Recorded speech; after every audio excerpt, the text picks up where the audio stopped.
Run when the rhythm's right. Go into the night. Throw until you're out of sight and you're out of my mind. Run when the rhythm's right. Go into the night. Floating as the river flows, easy as it goes to the ocean. So walk on by, I've got no reason to love you, but I do, I do, I do. So walk on by, I've got no reason to love you, but I do, I do, I do. Show me colors of the sky, but all I see is gray. You lost me when you lied. Promise me, but you never try. Secrets in your eyes. You go and run all high. Show me colors of the sky, but all I see is gray. You lost me when you lied. I don't ever wanna be crowned, just another prize. It breaks my heart, heart, breaks my heart, heart, heart, heart, breaks my heart, heart, heart, heart, breaks my heart, heart, heart, breaks my heart.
Lost in the midnight blue, shadows of the moon.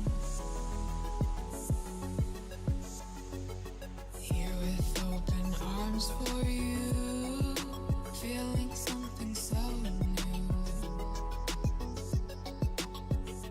Said with me you'd reach the sun, oh but we were so young.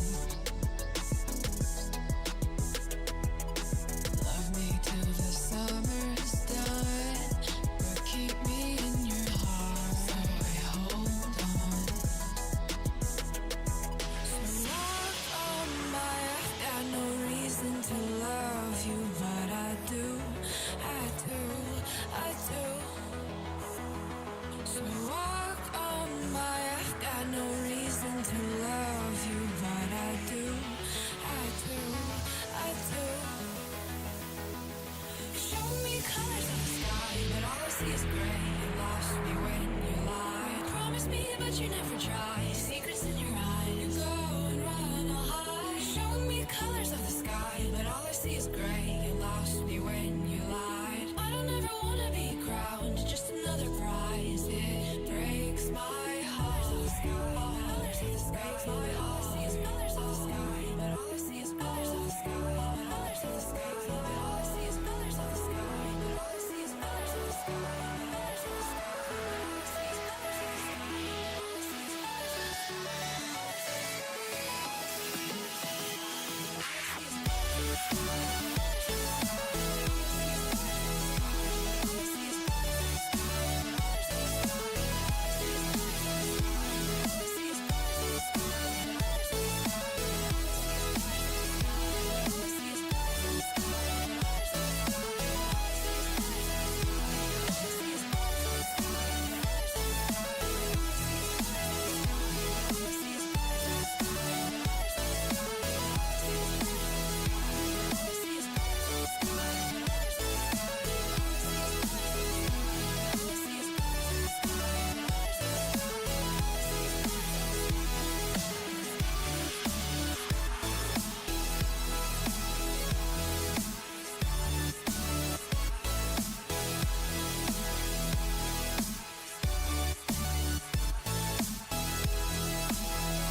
Shook me to the ground now, and somehow I feel like you don't know me. Shook me to the ground now, I don't even know how. Brought me to a life that you never showed me. Coming from the locked up ghost of yourself, but you're coming from the light. There's more to you than you ever thought there was. Yeah, you're coming from the light.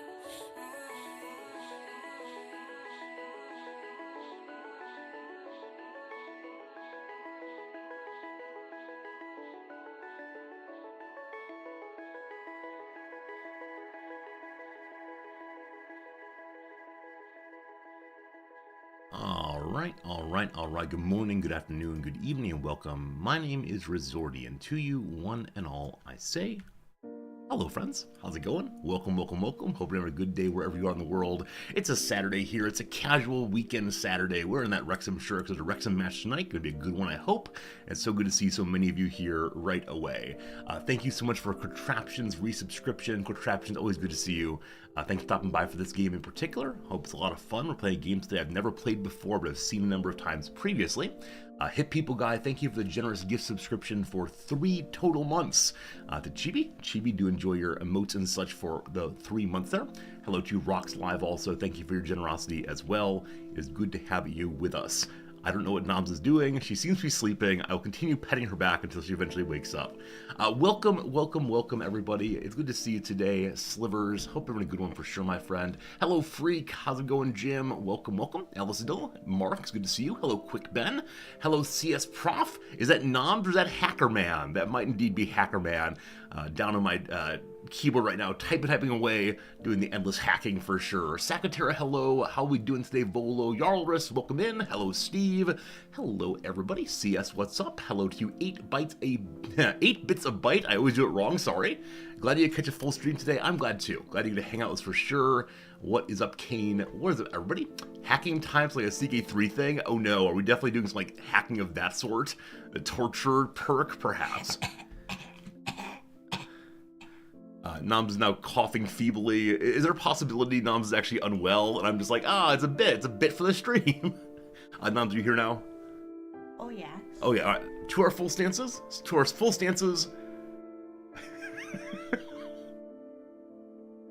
Hello, Noms. How's it going?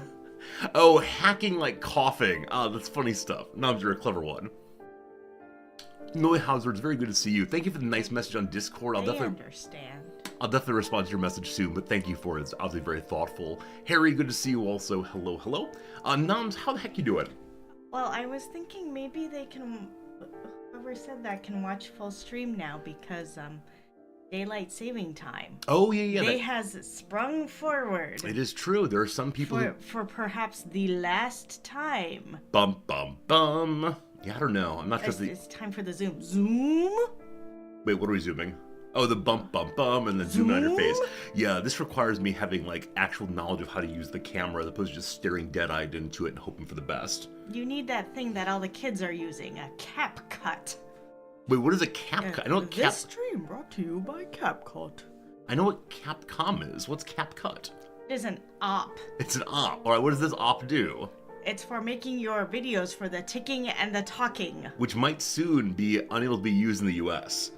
The US is in the process of either ordering someone to divest from it or banning it. Well, time to move to YouTube Shorts. Yeah, I have some streamer friends who like co-stream on TikTok now. I wonder what they're gonna do. Anyway, what was I gonna say in response to what How do you stream on ticking and the talking? I do like not know. 7 seconds at a time? No, I think there's like full like yo my boys, I'm live now, look at me. And so you can stream your Twitch stream through that as well if you want to. Yo my boys. Yeah, yo my dudes, hello frogs, whatever you want to say for your community. Hello frogs. I don't know, but Nob, it's good to see you today. Thanks for being with us for sure. How are things? They're here. Things are things, absolutely. Good to see you today, Bill. Good to see you today, HBG. Be nice if there were strong digital privacy options. Yeah, I don't know nearly enough about digital privacy, nearly enough about how these various companies work. I'm not on TikTok, so I know very little about that, and my students, though, are all about it. So yesterday in class, we talked for a little bit about how they'll be responding to TikTok being disallowed in the US, and they said, well, I am in Japan, and so it doesn't affect me, which seemed delightful enough. Yeah, okay, yeah. I don't care because it doesn't affect me. What is Jim doing? Jim looks upset, but I can't tell. The fox who was moving their hands, Yeah. I don't know. I attempt not to interpret. Jim looks like a tanuki playing air drums. Yeah, I never know the meaning of any emote ever, so I largely just Okay. ignore the emotes and go like, haha, it's a cute one, but I don't Jim, know. Yeah, because I thought Jim was upset. Jim is furious. Jim is actually unsubscribed, unfollowed, is stomping out right now, going to join some other community, named the community of Resorty spelled backwards. Itir. Oh, okay. There you go. Okay. There you go, baby. Okay. Yeah. Oh, Jim is furious. Yeah. Regardless, though, Noms, how's your week been? It's been a while since you stopped in. I think you're pretty busy this week. Yeah. Yeah. Yeah. Yeah. But how are things? It's the weekend now. Thursday, I got back at 9:30. Thursday was not a good day. Thursday was not a good day for the old team because Noms left bright and early. I think he had an 8 o'clock meeting, maybe 9 o'clock meeting in the morning, and then did not get home until 9:30 p.m. And that was not ideal. And you were very tired. Yeah. In the morning, you didn't want to wake up. Really? Oh yeah, of course, of course. But Noms is working hard and in the process of getting chairs. I don't know. Buying some chairs. Next 3 or 4 weeks, probably. Should we have a wooden one? Do we need swivels? Do we need armrests? Noms is introducing a whole new set of sub-administrators to keep track of faculty between her. Wait, what? Adding to administration. That's what you all do. But yeah, it should be good though. Make some more administrators in here. It'll allow you to have a little bit more freedom, a little more free time, and I'm very excited for that. Jiu. I learned the Japanese word for freedom today. Jiu is the word Jiu. for freedom. Yeah, unfortunately, I don't know the tongue because I am hurting. There's a part of town called Jiugaoka. What does that mean? Oh, yeah. That is the same Jiu. Does it mean like... Because I've looked it up once. Freedomville? I think so. Something like that. That's amazing. Absolutely amazing. No, George, chairs, not shares. Yeah, if only there were more shares, give people more money to take on more responsibility. But no. It's hiring more people to keep a closer eye on the faculty so Noms could have a more global, holistic view and get home in a reasonable hour. Dogberry, it's good seeing you today, my friend. I'm sorry I didn't see you earlier. It's good to see you as always. Thank you for the recommendation that we might check out of the Park Baseball 25, which has come out just recently. I looked at the Steam store, like, this could be fun. Yeah, baseball management seems like a good time, but it would be a lot of learning for sure. Mighty Maddie, how's it going? It's good to see you, Mighty Maddie. Welcome. The bureaucracy must expand to meet the ever-expanding bureaucracy. Absolutely. This is how Noms work. Just more and more bureaucracy for little Noms. And you sit at the head of it, pushing the buttons. Not really, just jokes. Ha ha ha ha. Okay. Noms, what do we have going today? What is the exciting thing this afternoon? We have an exciting thing this afternoon? I thought we agreed this morning that we had a plan. I mean, yeah, but it's flexible depending on if you feel like doing it. Alright, the plan that we might do is it might be time for a picnic. Now that the winter is largely gone and the spring is at least kind of sort of here, a picnic might be really nice. We haven't had one in probably about a year or so, maybe last summer sometime. And so we do enjoy picnics very much. We enjoy making the meals and packing up our backpack. A while back, my mother gave us a gift of a picnic kit that comes in a bag. And so you wear it on a backpack and you take it apart. And It comes with... Oh, go ahead. It comes with plates and utensils and a little blanket and all the rest that come in one backpack. And then you get to the grassy area, the park, the riverside. You can unpack it out of your backpack and absolutely delightful. Please go ahead. Oh, that's what I was going to say, is that it comes with a full set of plates and cutlery and glasses. Yeah, it's a great gift. And I think it actually has a salt pepper shaker. It does. It is surely the greatest gift my mother has given me, and she gave me the gift of life. She also gave us the love seat chairs. It's true. I was going for a dumb joke. But yeah, she gave some like absolute banger gifts. Like absolute bangers. This is how the kids talk, or they did like 10 years ago. I was going to say, I realized how long ago that Miley Cyrus Bangers album came out, and it was a long time ago. Oh, Miley Cyrus had an album called Bangers. I had no idea. I've just heard my students say, my children say things like, that song's a real banger. Yeah, it's Banger is spelled with a Z. I think it was the beginning of the Miley Cyrus independence era. Her Gia era? Jew? Jew era? Yeah, okay. Yeah.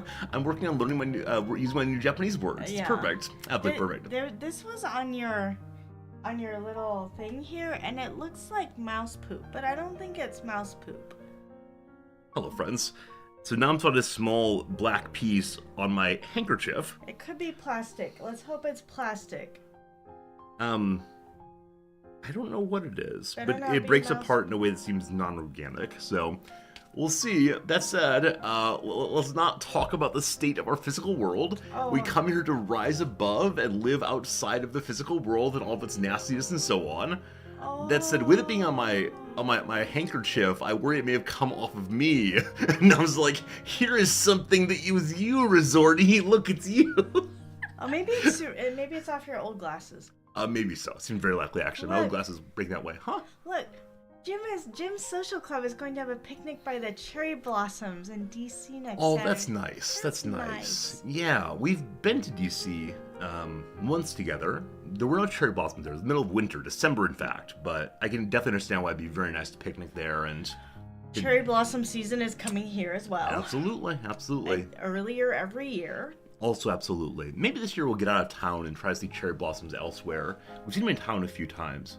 I think the only reason I would not like to do that is because, of course, everyone else goes to see the cherry blossoms in those other places as well. So certain areas that are heavy in cherry blossoms get absolutely swamped by tourists, both domestic and international. I'm sure we can go to some place that nobody is interested in, and there will be one tree there for us to look at. And all of the denizens of the town will be sitting under that one tree. But the hard question then is, how will we learn of it? You're looking at the cherry blossoms. You're beholding the cherry blossoms. Uh-huh. That's nice. I should actually... With my beer. That's what they do. They sit on a blanket under a cherry blossom tree with a beer. It's nice. It's a nice way to sit and relax and just enjoy the outside. And The public drinking here. public drink here is a thing. Definitely last night on the walk home. We got home about 7:30 or so, I think. Maybe 8 o'clock. On the walk home, I saw at least 5 or 6 people just hanging out outside having a beer. It's a totally different attitude towards alcohol than in the U.S. Absolutely. Yeah, and it's not like New Orleans where everyone is outside having a beer because they can because it's New Orleans. Like, people from the rest of America come there and do that. Like, they're just local folks. Yeah, it's local folks hanging out after work and chatting with their friends. It's nice. It's nice to see that kind of community building. And I mean, it's the end of the week, right? It's Friday evening, have a beer. That's no problem. Should we be doing that? We'll just hang out by the front door of the school, passing out beers. Have a seat, Grandma, Grandpa. Have a seat on these here benches. Have a beer. That could be a nice community building activity. Insofar as the main language of our school is English, and most of the locals do not speak English as their first language, it'd be a nice way to welcome people and say, hi, we're normal humans too. Everybody likes to sit and have a drink together. Yeah, I like that. You should hire me as being your social outreach officer. Yes. I do not speak Japanese, but man, I can hand out beer like a champion. So, our students, every semester at the beginning of the semester, we need to remind them that in our ward and in most wards, you cannot smoke in public. True. So you can't You just... can behind certain areas. Certain They're public designated areas. smoking areers. Right. And so every semester when we get some new students coming in and they start smoking on the street, we're like, no, please don't smoke on the street. Go to the designated smoking area. Okay, this is like a regular thing of upkeep that needs to be done. But I have heard that this past week, some old grandma and grandpa were sitting on the benches in front of our school, smoking up a storm, just all casual and stuff. Oh, the local people were smoking in public. Wow. The local older folks. Well, the rules do not apply to the old, obviously. That is the one thing to say. I was ready to hear that the grandma and grandpa came and complained about our awful students and their disrespectful law. But no, that's great. Did you send someone out to yell at them? I think the guard went out there and said, excuse me, you can't smoke outside here. Yeah. I mean, that's the guard's job. Yeah. The guards here tend to be older Japanese men. Yeah, so And- maybe they could scold them. They're like, I'm older than you whippersnappers. Yeah, possibly so, but I think because they're Japanese people, they're probably able to approach it in a more like friendly and careful way. That is like appropriate situation where I can imagine some like random student would be like, "Yo, Gramps, get your puff out of here or pass it over." I don't know. I don't know how kids talk. I can't imagine students telling them they can't do that. Students are just like, not my problem. That seems true. Anyway, other thing is tomorrow we've got big plans also. Okay. Yeah, tomorrow is our school's yearly sports day, a time when all the students... Undokai, I think is what it's called. Undokai. How do we translate that? In most schools, this is usually done at grammar schools. I think undokai is like a sports event. Sports event. And so outside and in various gyms and such, there'll be various activities on campus for students and community members or just students? Students, alums, people like that. Okay. And yeah, it's not a serious sporting event, I don't believe.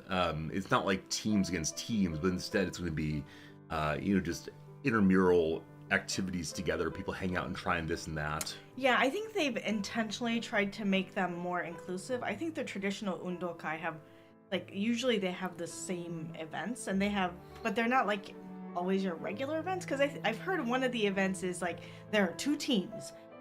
One team has white balls and the other team has red balls, and they try to get as many of their balls into the net as possible.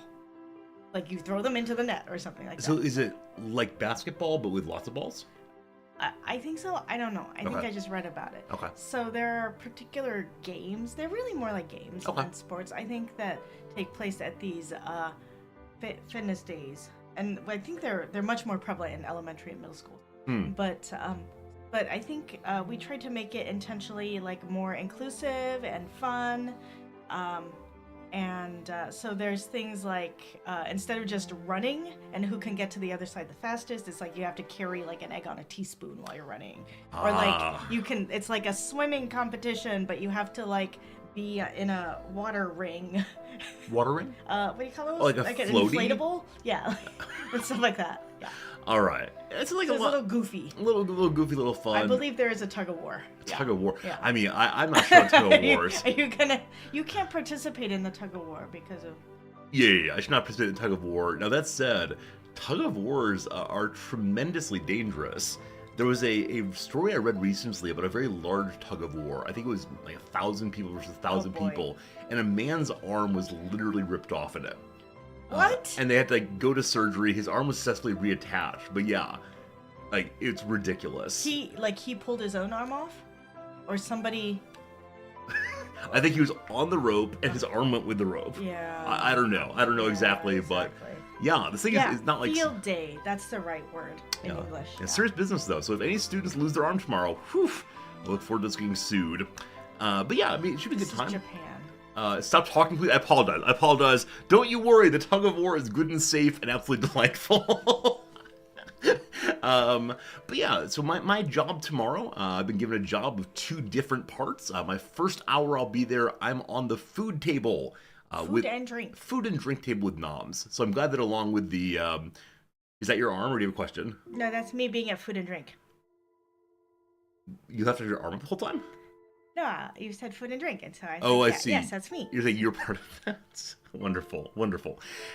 Yeah, so we're handing out food and drink to the students who are there. A nice way to encourage some community and some enjoyment outside of just the physical activity. And then the second period of the day, I will be responsible for a courtyard, whatever a courtyard means. And the president of the school I chatted with yesterday a little bit said the courtyard will be helping with various of those sports. So we'll see how it goes. I look forward to... You're going to be a carny. Step right up, etc.? I have no idea. That'd be great. Honestly, I've not been involved in the planning of this at all. Does that mean it's be poorly planned, do you think? If you're not involved in it, given that I received our volunteer assignments yesterday, somewhere in the middle of the day, via Microsoft Teams while I was in a meeting, and I said, will you be sending us an email about this, or do you want me to tell Resortee? And they said, well, if you could tell Resorty, that would be fine. That would be great. And I thought, one, I'm receiving my volunteer assignment this late on the last business day before the thing. Also, like, you're not going to give me any sort of official thing about anything. I'm glad they finally told us what to do, but and when to be there. I haven't gotten an email at all. They're not going to send you one because they think I am your, like... you're my ministry assistant. Yeah. Yeah, I put it in your calendar.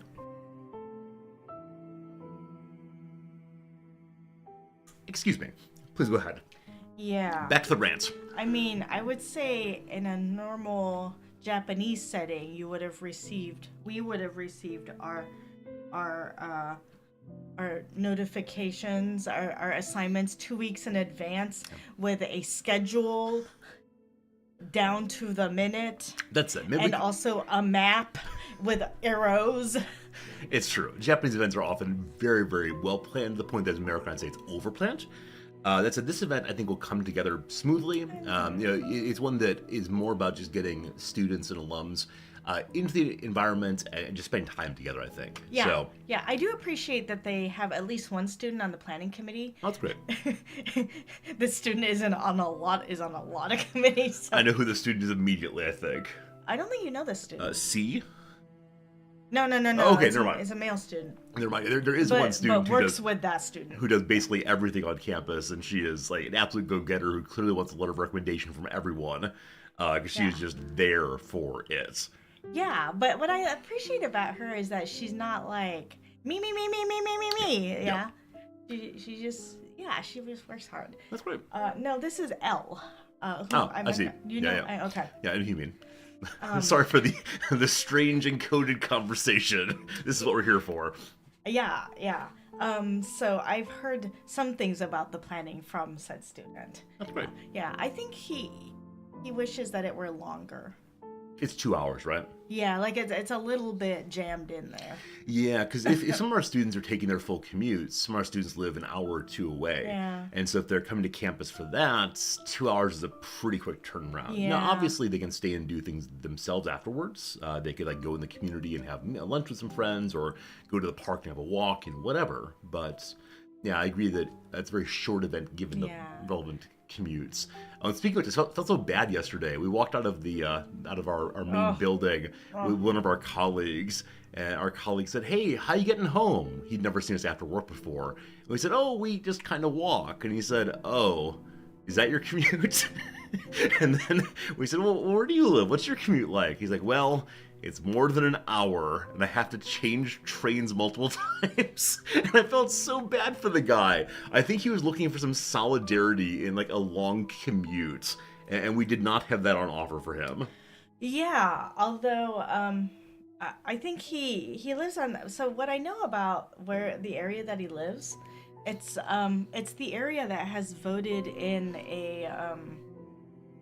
an Indian Japanese fella as their like representative or their mayor or something like that. Yeah. Okay, so it's a little more ethnic diversity probably than much of the rest. Yeah, he said also he used to work in that area, which explains why he lives there. Okay. So I wonder if he will be moving closer to campus at some point. But I tried to make it positive by saying, well, at least you can do some grading on the train. At least you can have some time for yourself. And I think he saw what I was trying to do and played along with it. But afterwards, I felt kind of bad about it that like he's still stuck doing this thing. So yeah, very lucky to have a short commute, especially for the job of streaming. I just walk downstairs and kind of stand here. But I mean, we have to be alert and active for our commute. That is true. You don't just sit there and hope the train figures itself out. Instead, you have to... I can't read on my commute. It's true. I mean, there are people who do, though. there are people who, walk down the street reading their little iPhone or watching some Netflix on the way. I can always tell who's on their phone when they're in front of me. Yeah. Because they're walking more slowly and swaying from side to side. Yeah. And the people who just walk slowly because they're older, perhaps, or have different abilities, they walk a little slower, but usually in a relatively straight line. And the people on their phones are often swaying. You have to drive an hour for your commute. Yeah, back when I was teaching in Indianapolis, I had to have a driving commute about 30 to 40 minutes, and it was very useful for giving me time to decompress from the workday, but also I wanted that time back so badly. So I definitely get what you mean about that being a not a great way to spend time. Yeah, it's definitely better than, like, being on a train is definitely better than driving. As long as it's not terribly packed together. If you're able to get a seat or at least like have some space, great. For me though, if I were to have to be packed in the way occasionally one does, it's just absolute hell the whole way through. Yeah, I think I prefer to drive, frankly. I think I'd buy a subscription to Audible then. Absolutely. Let me mention real quick, friends, an ad break is coming. Our first ad break of the stream. It's 3 minutes. We'll talk through this one, and then afterwards we'll get to today's game, a little game called 60 Seconds, a combination strategy and panic grabbing of things game, apparently. Oh, really? I don't know. We'll see how it works. I look forward to the panic, but... I like to do that in real life. That seems fun.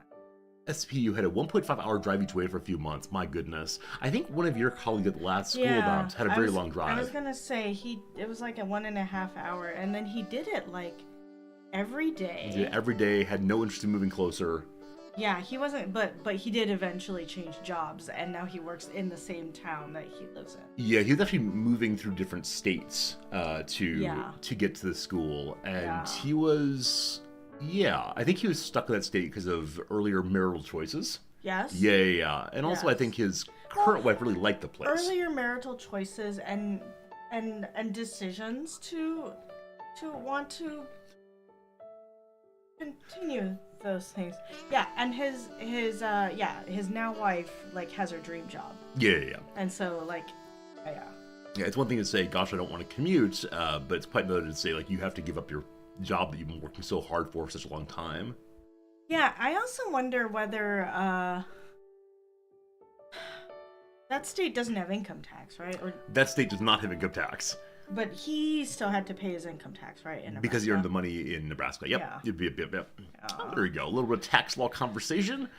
Speaking of which, it's time for me to begin working on the American taxes. We got 1 month to go. Inevitably, I'm not going to get on them until like 2 or 3 days before they're due in. I'll have this like panicked evening of, oh no, where did I put that form? Oh no, what's the password to this account where I have things to write down? It's just, I know I do this every year. It used to be the case back when my taxes were really easy, that as soon as I got the documents, I would just type them all in and be done. But you're turning into me.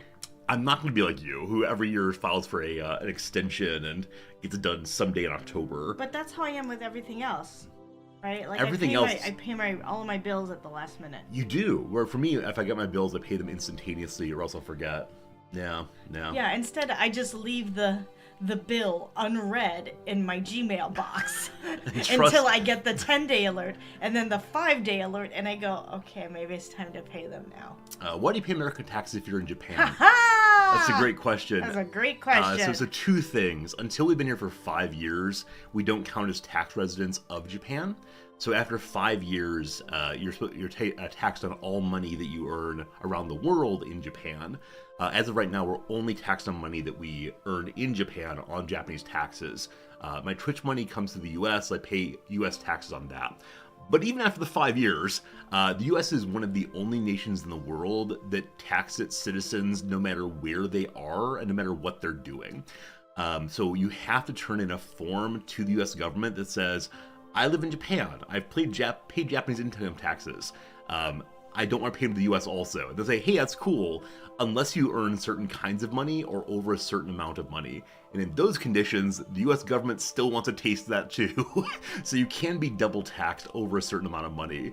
And again, the US is one of the only countries in the world that does this. Yeah, I now get, I'm sure they will start in any minute now, the Facebook ads about, come to this webinar to learn whether, like, how to not be a U.S. citizen anymore. Yeah, people do give up their U.S. citizenship around the world simply to avoid the double taxation. Yeah. And I get it. It's a really annoying thing. And I understand we have to, fund the U.S. state somehow. And I'm a citizen, so a beneficiary in some ways. Like if I get arrested unjustly, gosh, the embassy's there for me. No, they're not. Really? Yeah, I was like, I don't think so. The U.S. Embassy in Japan has put out so many statements saying we have absolutely no sway over the Japanese criminality system. In some states, they have substantial sway. In Japan, absolutely none. If you get arrested, it's on you. Good luck. So, anyway, I do benefit from the U.S. in some respects, though, so it's important to support it, but it's such an unfriendly way of interacting with citizens, for sure. That's how it goes. But yeah, I sure would like to have the U.S. government leave me alone, or at least not to file any paperwork. Yeah. So that's how it Also, goes. you're getting so many text messages. You're so popular.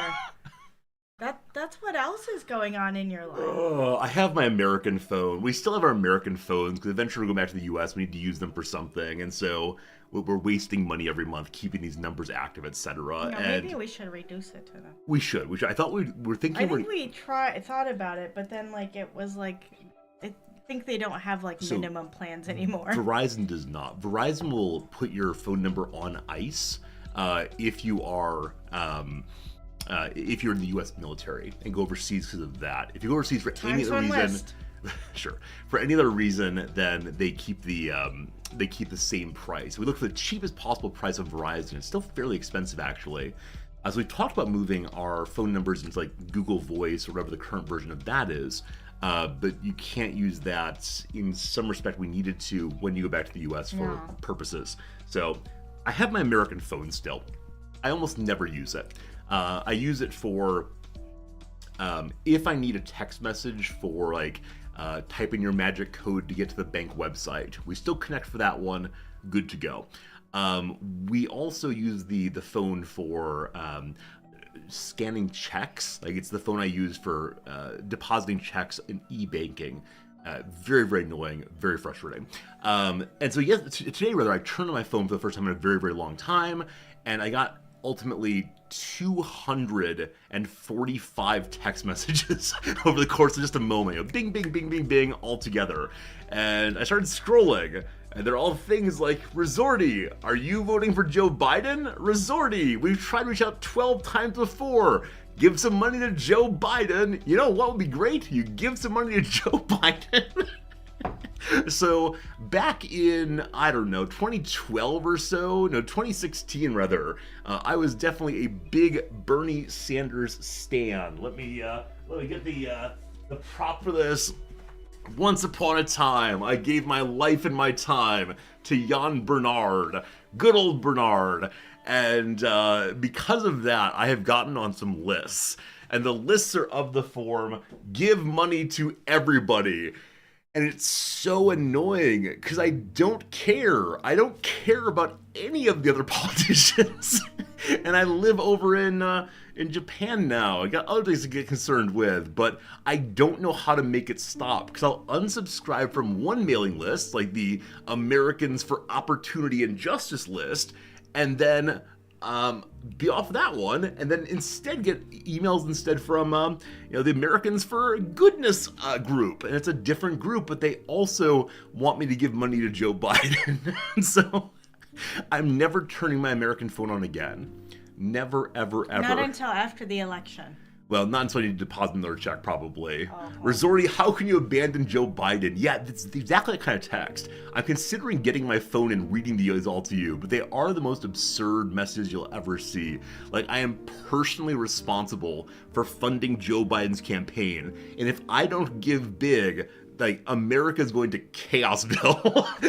They're meant to induce a certain kind of guilt, I think. It's just absolutely ridiculous. Trying to go off the University of Michigan mailing list, it never stops. All I do is attend one talk. Absolutely. There's so many groups that if you give them your email for one innocuous purpose, they will then say, you want to hear about everything we're doing, always, always, always. And man, that is just... I think in Japan it's really hard to get off them because I tried to... Since we bought our tickets to go see Chicago, I get 5 emails a day from Lawson Tickets and HMV and Books or something. Yeah, these related companies to how we got it. And then I Googled, how do I get off of these lists? Because it says that there's an unsubscribe option, and so I go to unsubscribe, and it's please log in, and then I try to log in, this is not recognized. And then I Googled it, and then people have said, oh no, these Japanese companies, you will never get off their list. In that case, are you just filter it into spam or a different folder, or are you okay with the daily, thanks for checking in. Swiping 5. Yeah, this is the sad part though, right? Where you go check your mail and say, oh my goodness, I have mail. Someone sent me mail. And you turn out it's just ads. I never feel that way. I never go, oh my goodness, someone sent me mail. But I've written you letters when we lived apart. Yeah, but these days it's like... These days, okay, that's better. These days it's like, I've been in a meeting. Oh, God. I see. Ugh. Yeah, I mean, definitely our my father sends us packages occasionally and mail occasionally. It's always nice to see things from him. And around Christmas season, we get Christmas cards, of course. That's nice mail.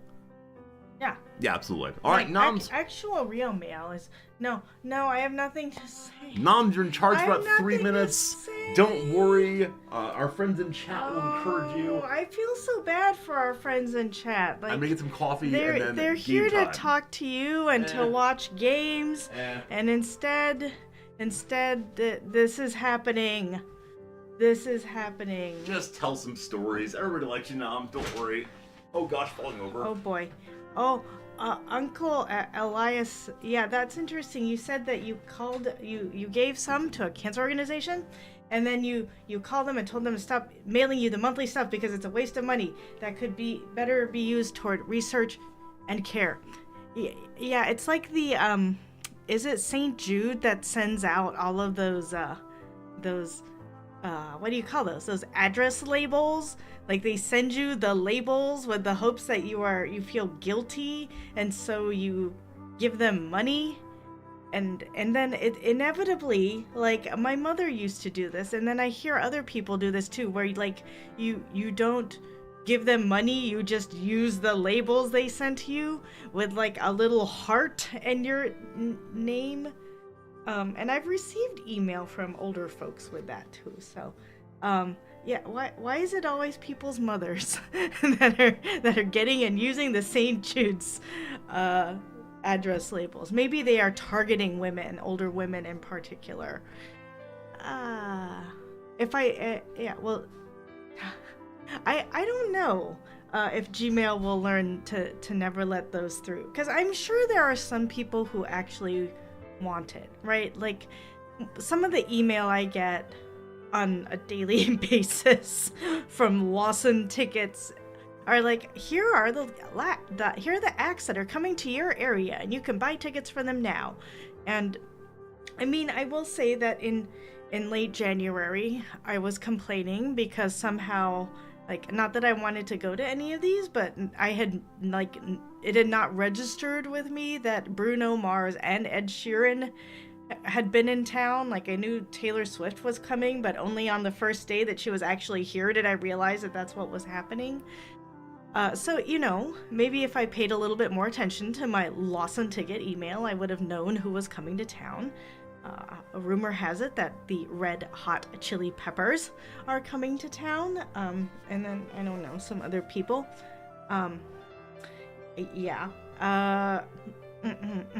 Let's see. The Apple App Store told me yesterday that the Taylor Swift Eras Tour is now available streaming on Disney Plus. Because we have Disney Plus for other reasons, I believe it was Wrexham originally. I now have access to this, and I may just watch it. But I did read somebody's blog post yesterday that was like, why I won't watch the Eras Tour video even though I can. And I thought, I wonder what that's about. And so I clicked on it, and this person was talking about how they don't want to ruin their upcoming concert experience because Taylor hasn't been to Europe yet, so they're not going to watch the video until they've seen it in person. And I thought, well, that's self-indulgent. Because I think what's nice about those videos is that if you can't go because tickets are like $500, $800, like, for the price of Disney Plus, you too can be at Taylor Swift's Eras Tour, which is like, that strikes me as nice. And I kind of, like, I want to applaud the return of the concert video. I remember when those were really, really popular. In the section of Blockbuster Video that was labeled music, there were all these VHS tapes of people's concerts. Yeah. So Taylor Swift, bringing back the concert video. Do you talk about that as your goal this morning? Yeah. As soon as Noms is gone, we say goodbye. Mm-hmm. Noms will be definitely listening to Taylor Swift in the other room, and maybe we'll stop and sing along occasionally. Oh, yeah? Yeah, because we are never, ever, ever getting back together. We. Really? Is that Miley Cyrus or is that Taylor Swift? Taylor Swift? Taylor Swift? That's Taylor Swift. Taylor Swift? That's Taylor Swift. Lurderderda? I think that's the one that they put a goat on in some versions, and it's kind of funny. They put it like on the music video. She has a goat. No. People came back. Remember when there was that phase where like they put a goat bleating into lots of different songs? You don't remember this? No, I don't remember this. Yeah, my apologies. Well, this person knows about it. I don't ever doubt something's real when you say it. I just miss out on stuff occasionally. Yeah, we also watched Hamilton on Disney+. I do love that there are more and more accessibility of musicals. Like recording them, let other people see them. Because I think for a long time there's been a sense that the Broadway stage is sacred. You either get to go and watch it in person or you don't get to see it, darn it. But now there's been an attempt to democratize somewhat and to make things available, of course for money, but better than nothing, surely. Assuming there's a screening of Stop Making Sense, the Talking Heads concert film. Yeah, I think it's on one of the streaming services now here. It's on, I think, Netflix or something. I put it in the... Dogberry, you're right. That is the way in which one finds the musicals on the YouTube. If you just say, I want to know how to make some slime. I'd like some slime tutorials about, Dear Evan Hansen. Often know them be a person who has used a little iPhone to record the entire video, the entire musical rather, and you can watch the Broadway, usually in some fairly decent conditions, but... Yeah, I just feel bad for the parent of an elementary school student who is actually trying to figure out how to make slime for their child's, like, science homework. Like, how much baking soda? How much food coloring? What else do I need? And all they get are Broadways. Yeah, they're like, I've heard from a few people that they got into the band The Magnetic Fields when they were trying to find physics videos about how magnetic fields work. Oh. Yeah, and so there's some names that are unfortunate for trying to Google or YouTube, I suppose. All right, Knobs. Is that enough for now? Yeah, I want to watch some of this video, though. Which video?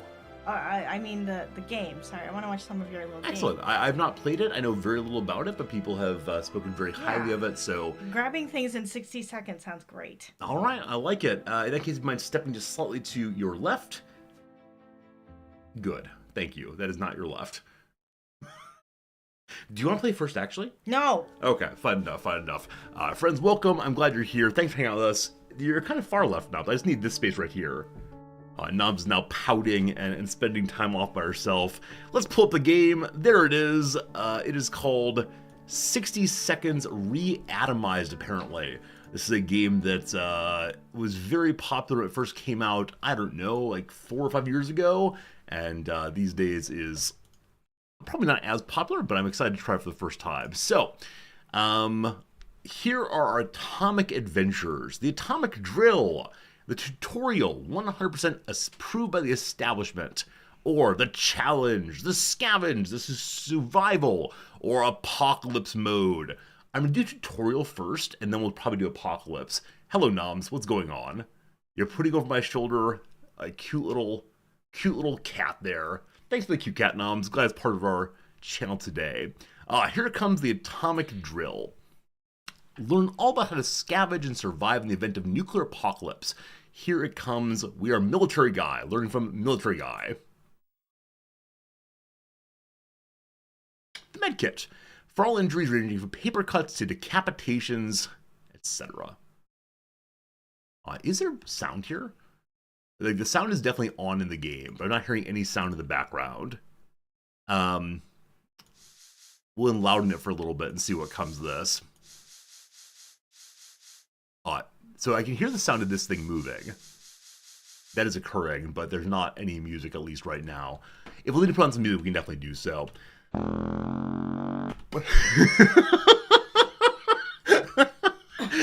Alright, it went from no music to quite a bit. At least we found where the buttons were. Good to go. Down one more time. Alright, hold the grab control to skip my words. Every time you do, the red's expect to drop a nuke. No time to waste. Get moving and head to the marked point in front of you. Move it. This is far too loud still. Alright, on down again. Move, move, move! Oh, it's a tuba! Or a euphonium, actually. A good job. Might be hope for you yet. Keep those legs a moving. All right, I am moving. One more time, you know the drill. Living room, let's go. All right, running. Haha. Not bad. You better be in good shape. There's more where that came from. All right, I'm ready to run again. I love the tuba noise. Fun time's over. Matter of life and death. Find your son Timmy now. Who's Timmy? Where's Timmy? What is Timmy doing? You're not Timmy. That's gonna get annoying, isn't it? Definitely you're not allowed to bring the euphonium into the fallout shelter. Timothy, are you in the bath, Timothy? He is not in the bath. I'm trying to find Timmy, I swear. Is he over here, possibly? Well, Timmy's not here. Timmy does not exist, in fact. Oh, there he is. Hello, Timothy. All right, young man. Good thing you know the layout of your house. I bet you the Reds know it, too. All right.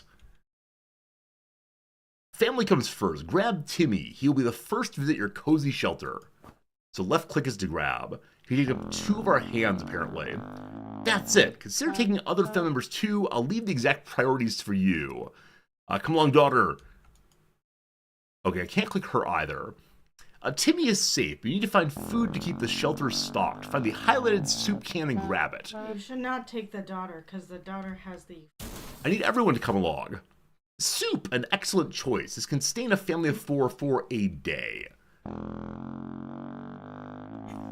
Every American atomic shelter also needs a supply of water. Hunt for some bottles of water. Not seeing any in here, at least not right now. Water here, maybe? Nope, seems more food, possibly. Man, having to do this at top speed is going to be absolutely ridiculous. I see so many things we could potentially grab. I don't know which of them are useful. I'm trying to find the bottle of water. Oh, there it is. There it is. It's over here in the bathroom, apparently. We have water. That's enough water for now, but now you've got yourself a problem buster. What's the problem buster?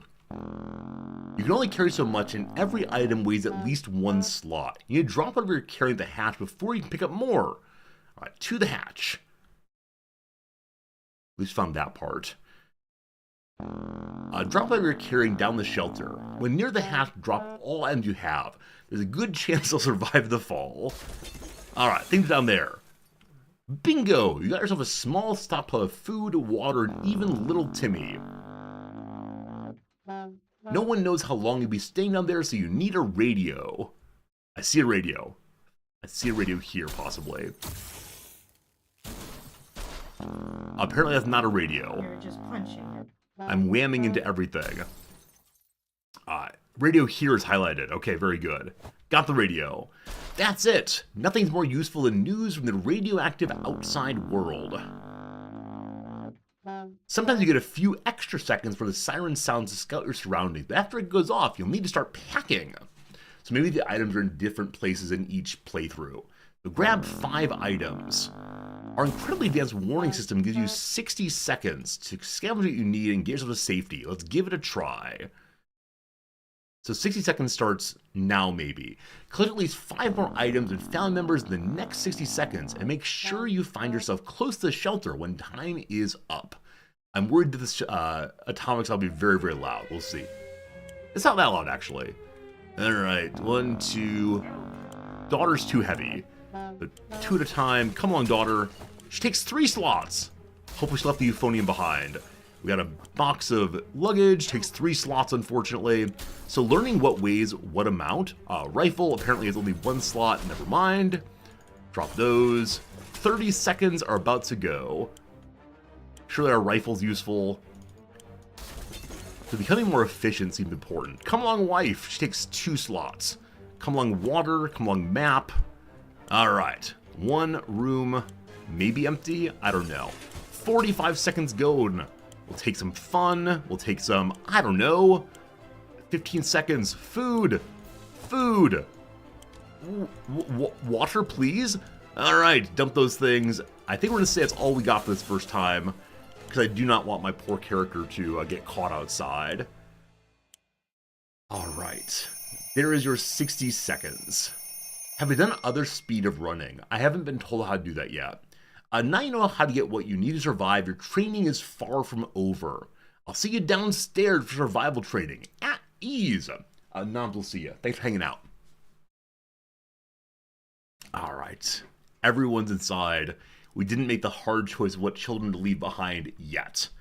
This is gas masks. Bad smell, toxic fog. Put on a gas mask and keep enjoying life. Day 1 is upon us.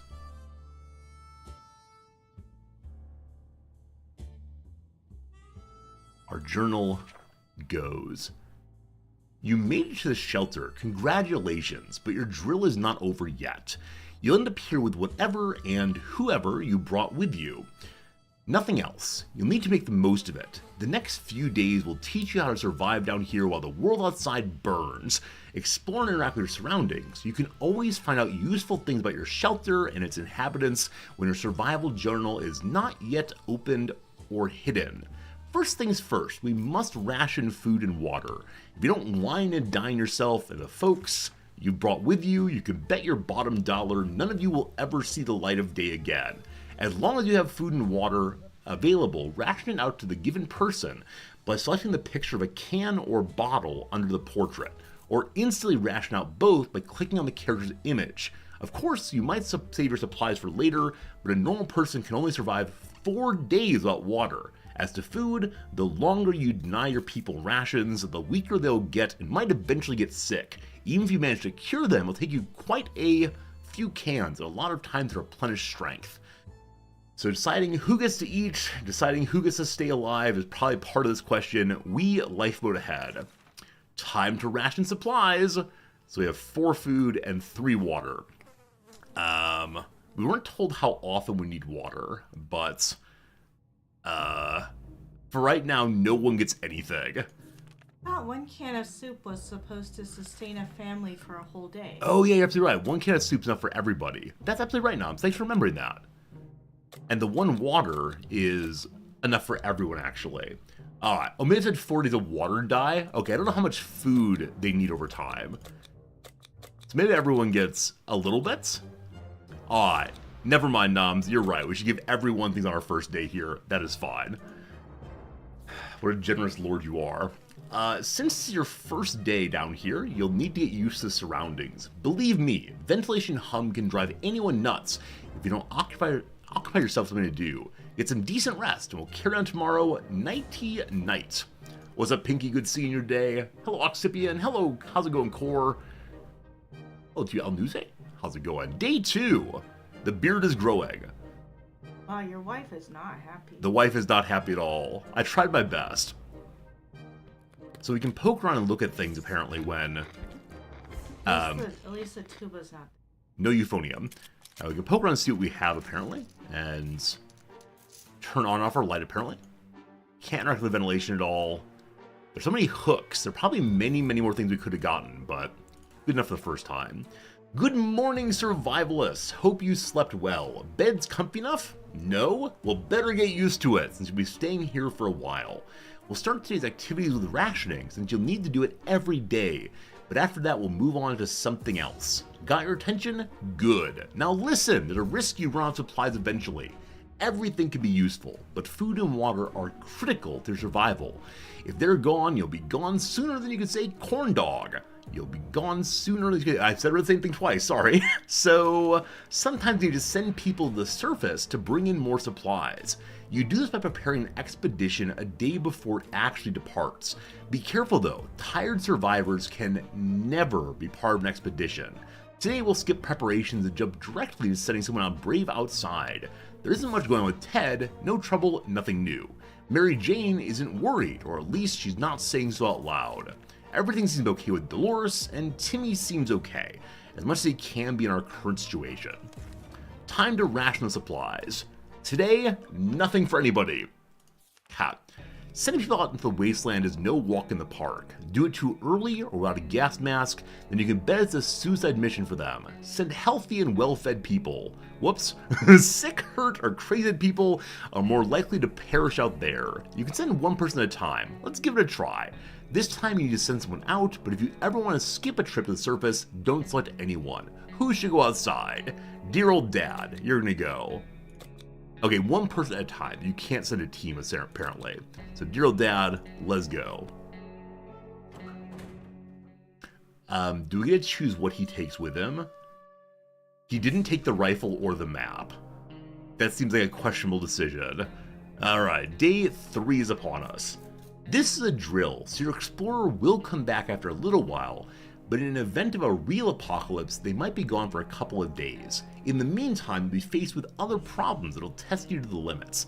I'm talking about making decisions that can break even the best of men's moral spine.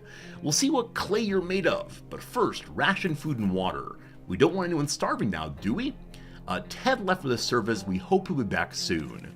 Mary Jane didn't cause any trouble today, and no trouble dared to cross her path.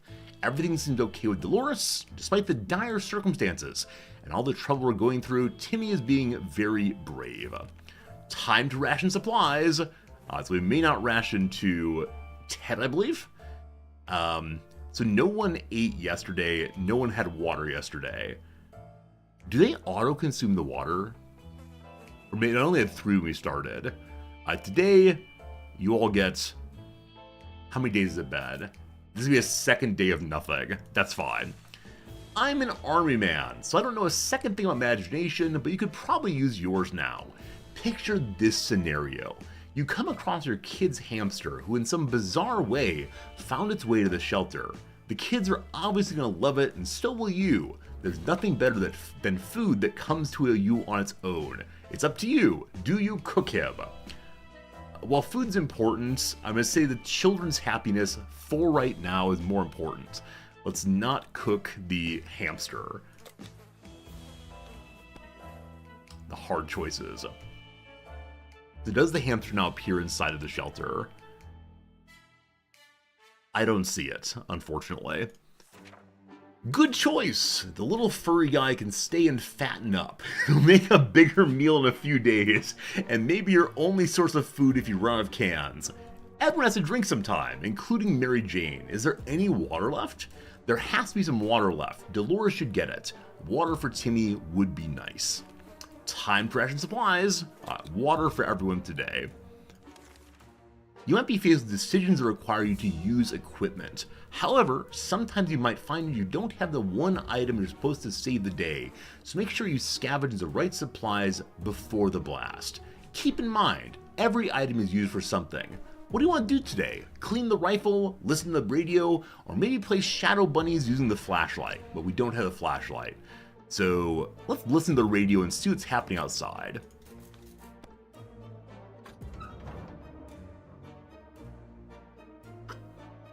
Hey! Ted is back. He appears a little bit beaten up out there. The radio is critical to establishing communications with the US Army, as well as for listening out for any trouble that might be headed your way. If you get lucky, maybe you'll catch some music too. Good news, everybody! The expedition's back. Sometimes they'll return with extra supplies, sometimes they won't. Other times they'll come back with a nasty injury or even radiation sickness. Believe me, you don't want to get those. I hear glowing in the dark isn't as much fun as it sounds. This time your explorer was hurt, but they'll recover after the proper use of a first aid kit. You can use one during rationing. Ted is hurt, Ted's stomach is rumbling, other people are no longer thirsty. Time for ration supplies. It's a med kit for Ted. He is hungry. He's probably also thirsty. That's all for now. You need at least one alive adult to keep going. If you send your only survivor to the surface, you won't know what's happening in your bunker until they come back. And when they do, your shelter might already belong to someone else. A decent padlock may protect it, but not for long. Alright, so keep an adult alive. The children can die first. This is a terrible game. Number 2, we have to leave one person behind or else. This was a busy day. Take your time and get some sleep. If you made it this far, you're doing great and have a chance of getting out of this foxhole. Hopefully soon, but don't quote me on that. Ted gets infections. Ted has died. So there's an open soup can here, because I believe that only Ted ate from it so far. Our med kit, I believe, is empty now. Or maybe it still has one use, possibly. I'm not quite sure what's going on here.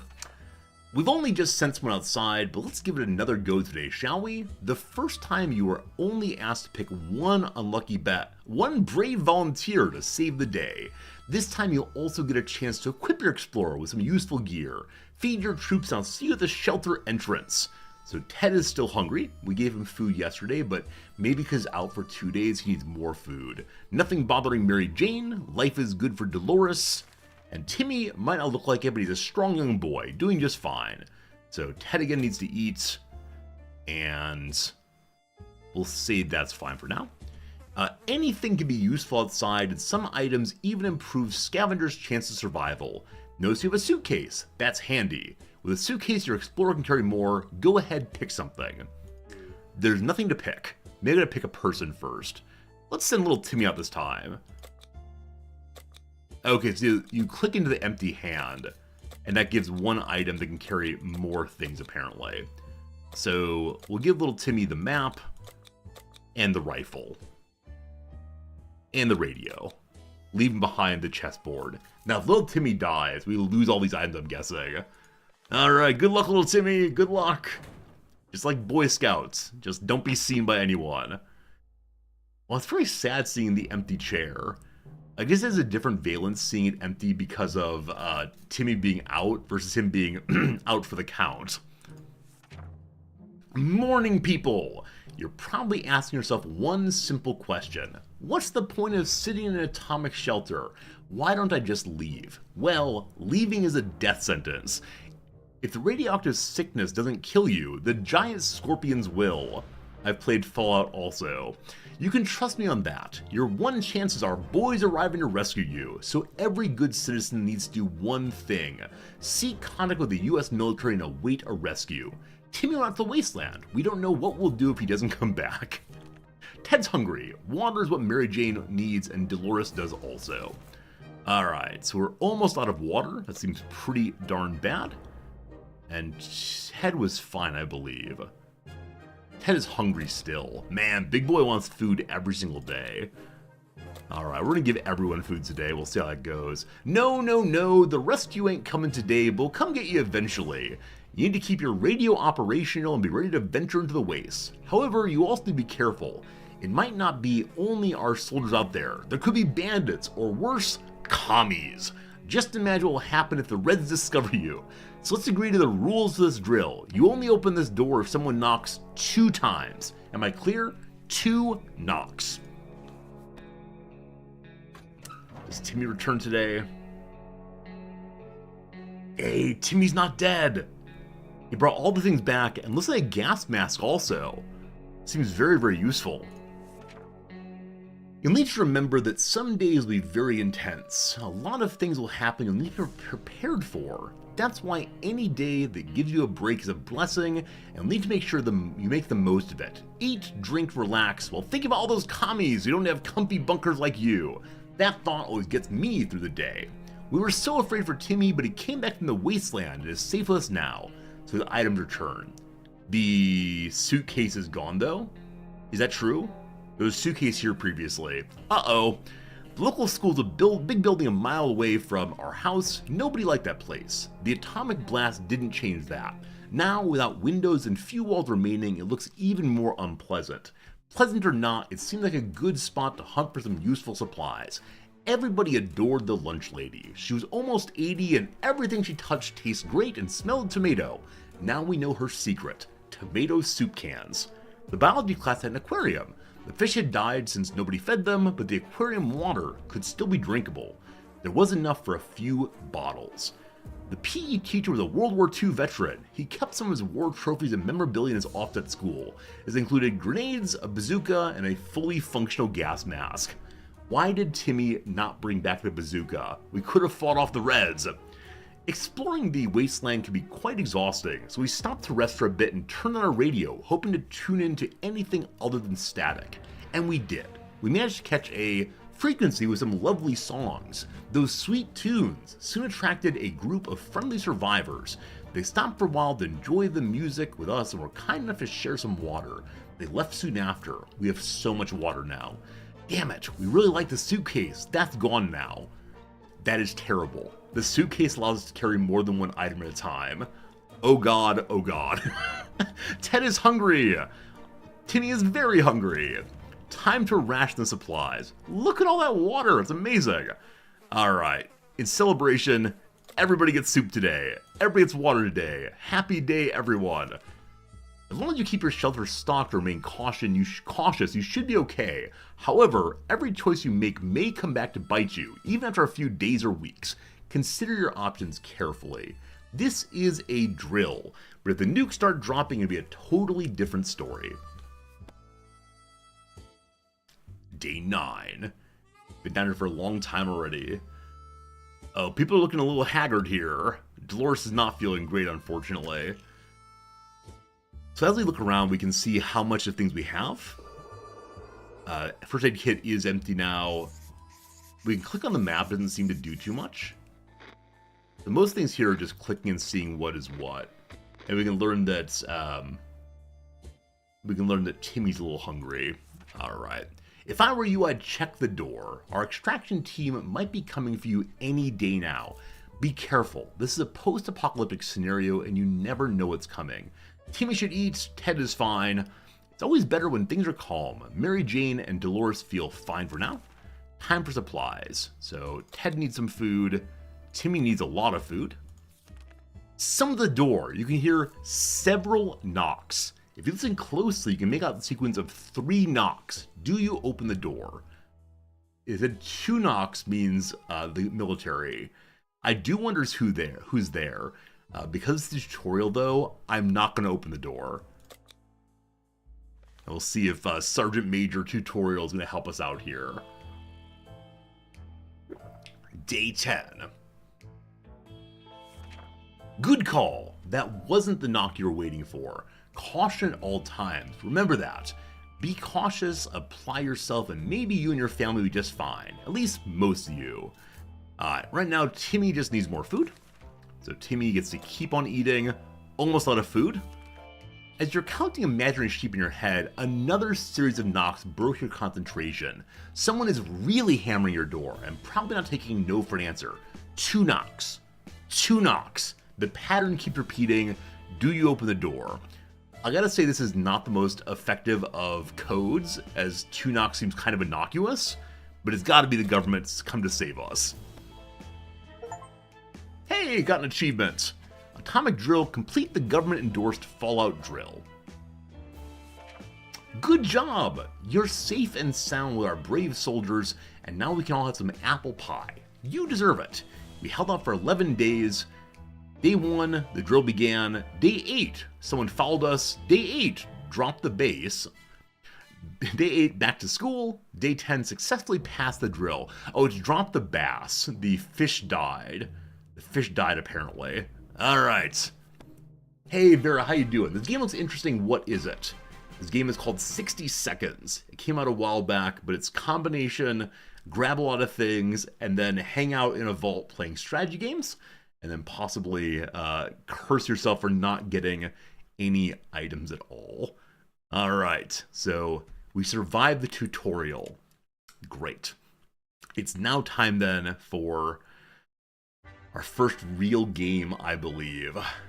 Alright, alright. Here we are. There are achievements. We'll ignore this for now. We'll just do a normal new game. Alright, there's challenge mode. Perfect your post-apocalyptic skills and unlock fancy rewards in these special challenging adventures. Most achievements disabled. So scavenge is just probably practice getting items over and over again to get good at that? Absolutely not. And then survival is experience a one-of-a-kind post-apocalyptic adventure. Survive in the Fallout shelter with randomly selected supplies. No. We're gonna go for the full atomic experience. Scavenge around the house for supplies, then survive the post-apocalyptic world in your bunker.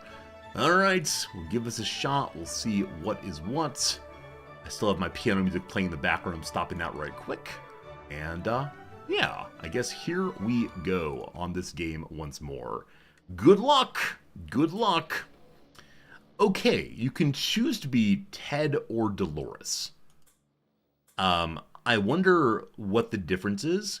I can imagine that Dolores runs faster, maybe, but carries fewer items.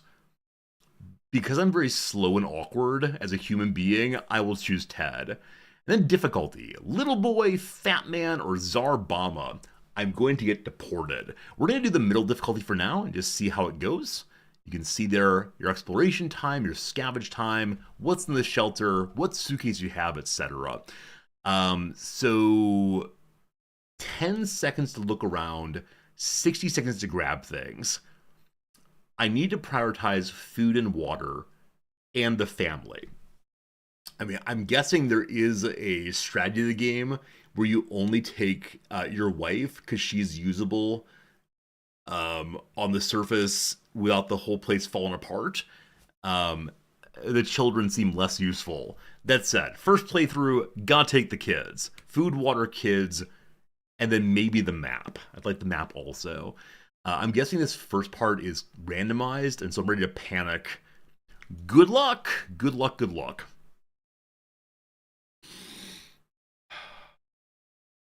Alright, I believe in ourselves. Come on, Ted, be a leader. I see water. Maybe we grab things now. We can't grab things until the 60 seconds starts. Our daughter's in a different place than before. Alright, come along, little Timmy. Come along, some water. Come along, some water. The water's too far away. A padlock. A book. Can't carry the book, too heavy. Timmy, in you go. Alright. Books are for reading, etc. It's the Boy Scout preparation book. Come along, wife. Come along, some food. Okay. Shelter. Now, Dolores is 3 weight, so I can grab her and 1 item. Okay, there's a lot more food in here, but very little water. We're at 45 seconds already, I believe. I see a flashlight in the next room, so grab that. And I want to grab that suitcase also. Where's the flashlight? I just saw it. Okay, rifle instead. Fine. We have one more, 5-second trip out, and then we got to be back over, ready to go. Suitcase. I know I saw a flashlight. Well, that's all we got. Hurry! Survival overrated. Stay to see the fireworks. We pushed it a little bit too far. Ted is dead, man. Ted is dead. That was just to get the achievement. I just wanted to get the achievement. Done, done, done. You get to play anyway?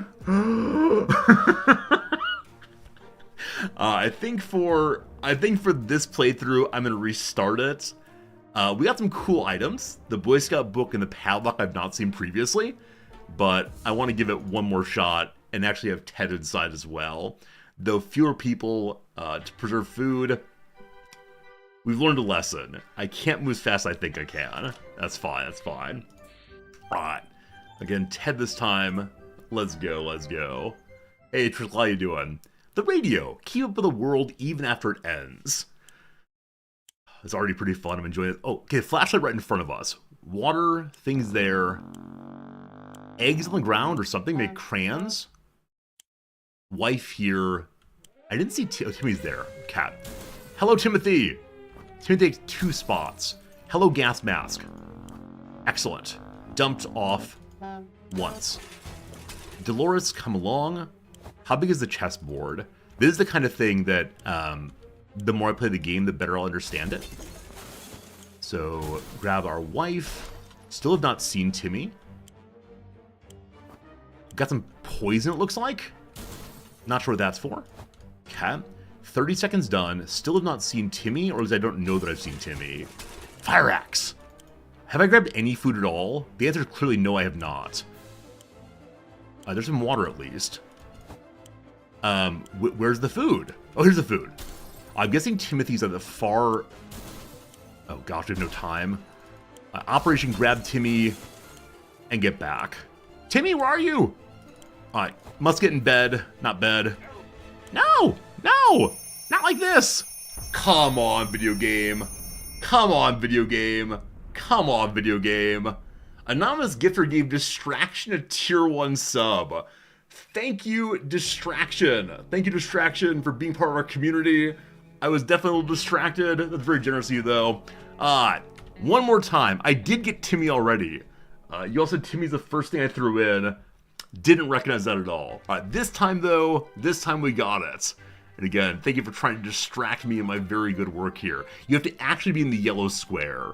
They said close to it. It means closer still. We got this. Oh, man. Okay. That was such a good time, wasn't it? Timmy is here. Medkit. Food. Boom, boom, boom. That's not the... Wait, shoot. I got turned around that time. Alright. Come along, family. Dolores. Water. Glorious. 15 seconds are gone. In you go. Wife. Wife and Timmy are the ones I need still. Man, I wish my character picked up things a little faster. That'd be super great. 3 out of 4 family are ready to go. Timmy, you're coming also. And we'll grab the map over here. That's the chessboard. It's fine. So all of the family is now inside. Probably should get some food. I don't think we have much water, but it's alright. I'm going to take a tiny little detour out. Just grab things that are right near here. The water, the rifle, and then in. Don't be too late again. Come on, you're in. Okay, we're in. Got an achievement. Home sweet home. Get to the shelter in time. We've accomplished things. Alright. This is great.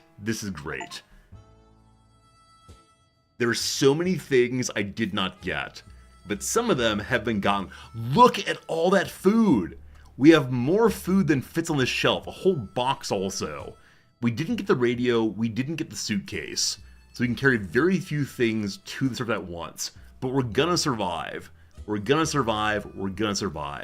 Now, in the tutorial, we were told, don't go out too early. So probably it's like initial radiation poisoning out there. We'll hold off for a little while at least. We have an axe also. I don't know if that's used defensively or to like break down doors out on the world map. We're going to take one item. So I wonder if different characters can carry more things than one. In particular, can Big Man Ted carry more than one? Because that gas mask seems essential.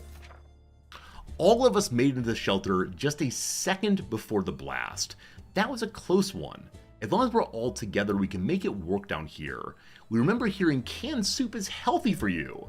We vaguely remember stashing some things in the shelter because there was no room for them upstairs. Turns out being messy can really work in your favor.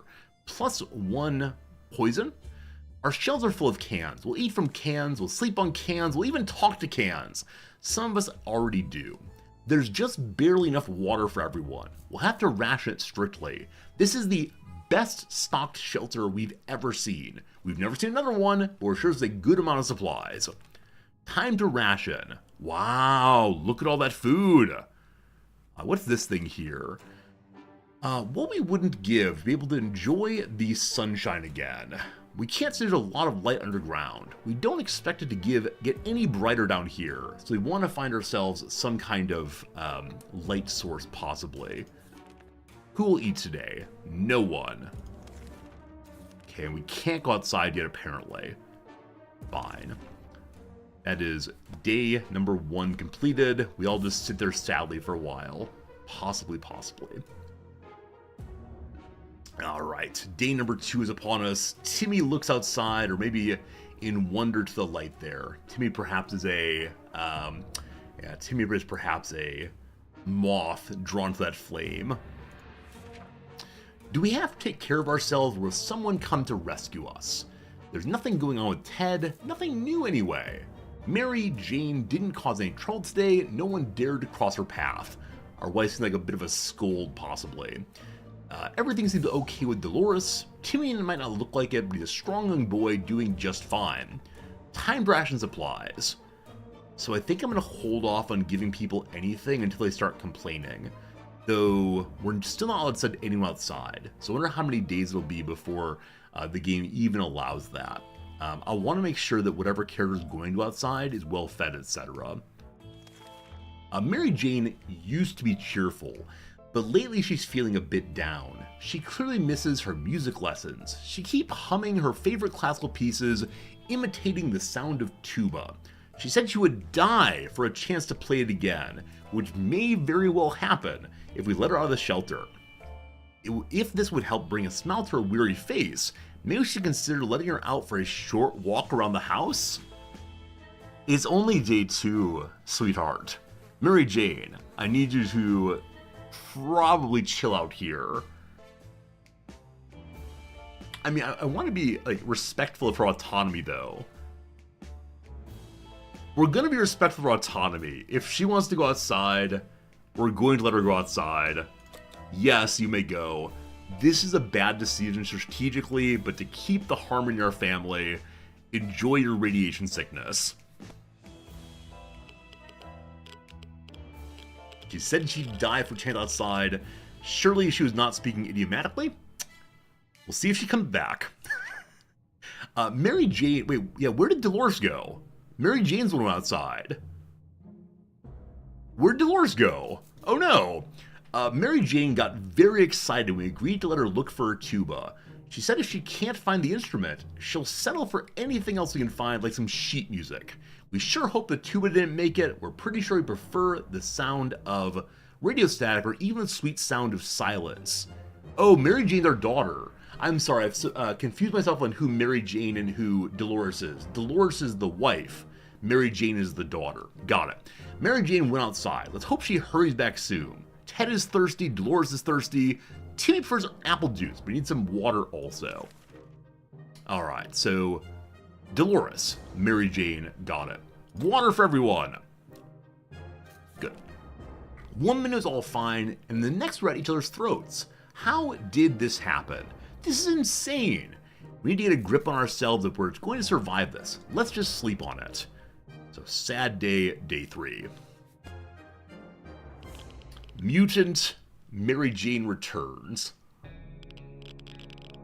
She did not find the tuba, apparently. There's nothing better than quiet after the storm, or was it the other way around? Nothing makes us happier than the sight of Mary Jane return to the shelter from the surface. No one is currently thirsty. We have a lot of soup. Food for everyone. Our neighborhood is still highly radioactive. Trips to the surface are a big risk to health right now.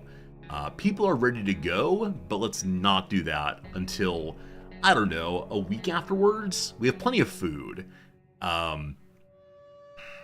Water will be a problem, but people can survive for 4 days with no water, so I think we're gonna be okay. Timmy and Mary Jane are in need of some physical exercise. Letting them run outside in the wasteland seems a bit too adventurous, but they could play tag inside the shelter. It's not like we have any expensive vases or antique dishes down here to be broken. Should we let the kids play?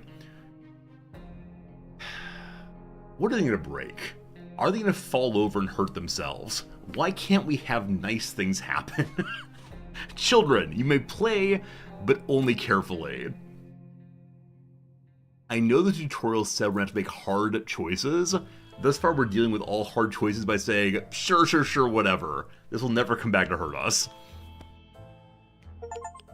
Got achievements! Survive 5 days, and then break or use something in your fallout shelter. So something was broken here. I don't see what it is. Hopefully just food or water.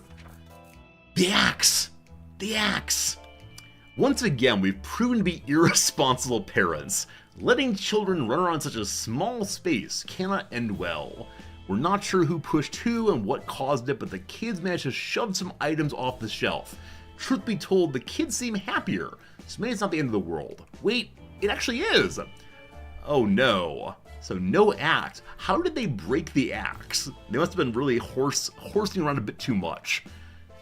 Mary Jane needs some drinks. Other people are doing just fine. So Mary Jane, water for you. Cool. People say it's still highly radioactive. Could we make them play checkers? I haven't seen the opportunity to do so yet, Agelius. I don't know if morale's kept track of. but the chessboard is just sitting here for right now. Also, friends, it's been an hour since we started the stream, actually an hour and a half, so it's time for our first real ad break. Gonna take 3 minutes of ads. We're gonna do the crossword today, I guess, and so 3 minutes of ads. You won't miss any gaming at all, don't you worry, except for the most exciting gaming on all of Twitch, the Friday crossword. Woo! Woo! Sincerely, though, thank you for hanging out with me. It does mean the world. I'm having a really good time so far on this lovely Friday stream. All right, this week, this day, we see there are circles in our crossword. Well, we'll see how this goes. Emails discreetly is BCCs. Outerwear that's rarely worn outdoors. Outerwear not worn outdoors. Like an apron, possibly. A bathrobe. I'm not sure. Tries for a three-pointer say. Maybe he just shoots, like shooting a basketball. We'll see. Location of Palau and Tonga. These are both Pacific Islands, aren't they? Or maybe Indian Islands. Not sure. Not sure. I mean, they're in the ocean. Toy boat and unique New York for 2. I have no idea what those are. Let's go ahead and do the downs, see what we get off of these. Prolific Indian playback singer Asha. Well, I don't know. Go on. It'd probably continue. Menial laborer metaphorically, a cog in the machine. A talented athlete is a star. Love that. Setting for simmering is probably low. Blank wash jeans is acid wash jeans. Kiss in Caracas. I think I speak Spanish there, so it's a beso. Gifts that might be ignored in favor of the cardboard boxes they came in. Cat toys. Who needs cat toys? Instead we have the boxman jump in. So the cross then is outerwear not worn outdoors or lab coats. Good.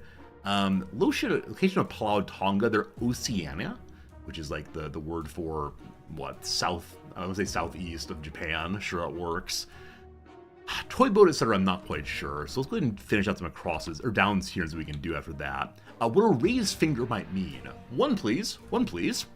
It's inspired. It's inspired. Oh, inspiration is breathing in. Air is inspired. Professors' helpers are TAs. So Toy Boat and Unique New York are tongue twisters. I'm actually amazed then that I said them correctly. That means that the talented athlete is not a star, but possibly a stud. Oh, this is some kind of earring or body piercing. A tongue stud. Maybe. So one of the other ones would be like ear hoop or other like higher. Yeah, I don't know any piercings. Might be a problem here. A short burst of wind is a gust. Nickname that emits Anne. Andy. Angel. No idea. A Mexican garments is a serape. It's a kind of serape maybe. Andre's what we want. A similar shade to turquoise is teal. Good. Wing it. Not practice. Extemporaneous, not sure. That's so frustrating. Probably possibility there. Clue room across the hall from the hall is the study. Wing it. Is probably wrong. This hyena though? Yeah, Scavenger's Serengeti is a hyena. Wing it. Huh. This name I don't know either. Let's continue along then. A sigh of contentment. Ah, you're joking. Oi. No idea. Handle on the fly. Play it by ear, I believe. So this is probably ear than some other kind of ring or hoop. A measuring device. A ruler. A pedometer. I'll continue along then. Goad. So goad is to poke someone. To urge on. There we go. Send out again. We're going to do to poor little Timmy soon. A fabled snoozer loser is Aesop's hair, of course. A good start on this lovely whatever day it is here. Good old Saturday for me. Back to our game. It is day number 5. We're not going to send anyone out yet, possibly in 2 days' time. I just wanted to not say highly radioactive. A little radiation as a treat might be okay. We tried to keep track of dates, but they don't add up. Luckily, Timmy remembered it's his birthday today. We should get him a present, or a cake, or both. Since it's settled, we're making a soup cake, but what about the gift? I need to keep my first aid kit, so I'll gift Timmy the checkers. Hopefully he'll play with us and not break it. Happy birthday, Timmy! Oh, the checkers are still there. Was he tricked by saying, I've already seen that? That's not new. We also couldn't give him the rifle. He'll shoot his eye out. We're taking cover in the shelter. We barely had time to grab anything, so the checker set is missing half its pieces. It seems you can still play with one half, since Timmy has been enjoying himself. Ted needs a drink, Dolores needs a drink, water for Timmy also, Mary Jane is fine. I haven't seen any comments on hunger yet, but we'll see how this goes. Mary Jane, good. The contamination is now strong. It does not say highly radioactive. Still radiation sickness. 2 more days, 2 more days.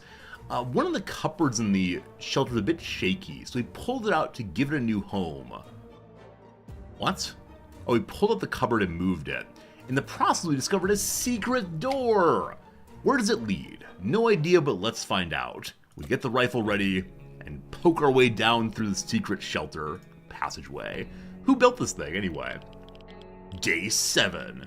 On day 8, we're going out, so the person goes out on the next day. We'll see. What's the first thing to do when you open a door leading to a place you don't know? Open fire! Bam, bam! Our bullets struck the wall, and guess what? We hit a water pipe! We're able to fill a few water bottles with all the water that trickles from the bullet holes. No one is thirsty, we got more water, and Mary Jane is doing very well today also. Water pipe destroyed. Also on the wall here now is some graffiti, or a picture of someone cutting down a tree. Our tribal artwork begins. You know what? Soup for everyone! Happy Soup Day! It's still highly radioactive. Maybe one more day, we'll see, we'll see. What in the hell are those sounds? Are they coming from the walls? They're driving us crazy. Is something crawling in the air vents? Relax. Take a deep breath. We should probably calm down before we start tearing them down. Maybe something relaxing for a while. Relaxing checkers for everyone. Hello, Noms. How are you? Hello. I would like to tell you and our friends on stream that I received one of these many emails from Lawson Tickets. Yes. Telling us that Blue Man Group is coming. Oh. And River Dance. Oh. And something I don't know. Okay. And then also something else I don't know. And a Keith Haring exhibition. Oh. Apparently Japan is living in the 90s. I've never seen Blue Man Group or the other one you mentioned. I'll be glad to go to the Haring exhibit. That's fun. You haven't seen River Dance either. Do you want to see either of those, Noms? I really don't. Now I'm saying no. No, absolutely not. No, because it's probably really expensive too if it's in Tokyo. Probably so. And so it's probably good for us to only go see things we really want to see. Yeah, the art museum, our art show seems great. Yeah, as opposed to the, let's see, Blue Man Group. If you're using a wheelchair, please purchase a poncho in advance. Oh, so the area for people who use wheelchairs is at the very front, probably. So they will get Blue Man paint all over themselves. That seems fun. VIP seats are 30,000 yen, 3 mon. Okay, so about $270 or so. The super poncho seats are 1.5 mon. Okay, so $130 or so. Yeah, $120. the cheapest seats are 8,800. Okay, yen. it's about $65. It's fine. I don't have any real interest in going to see it though. Me I think neither. I've seen it on television or on YouTube, so Hey, probably Martin. fine. I also have another show and tell. This is really for Oh, them. okay. We've been looking at this a lot. So this but is I should have been part of the I intro. think- One second. I'm gonna go full screen. Back to the game very soon. Don't you worry. I think some of our friends would really enjoy this. Here. Do you want to tell a story about it before you show it, or no? I don't know that there's a story to tell. Okay, so as usual, this is a package for food here in Japan. The Dreaming Cow Cat. It is the cutest packaging. I ate the insides and I still kept the trash. It's been 2 or 3 days now you've kept this thing. Yeah. The little kitty cat there with his mouse friend, with the bird friend. And the like wallpaper. Oh, such exquisite. And so unfortunately, the wallpaper is exquisite. partially green, so it's partially green screening. But the little kitty cat's Yeah. holding the tea there. There you go, Knobs. Oh, There you go, so friends. good. So good. That's wonderful, Knobs. That's all. That's all. All right. Let me ask something with the microphone offers 1 second. I'll be right Okay. back. You'll see us talking, though.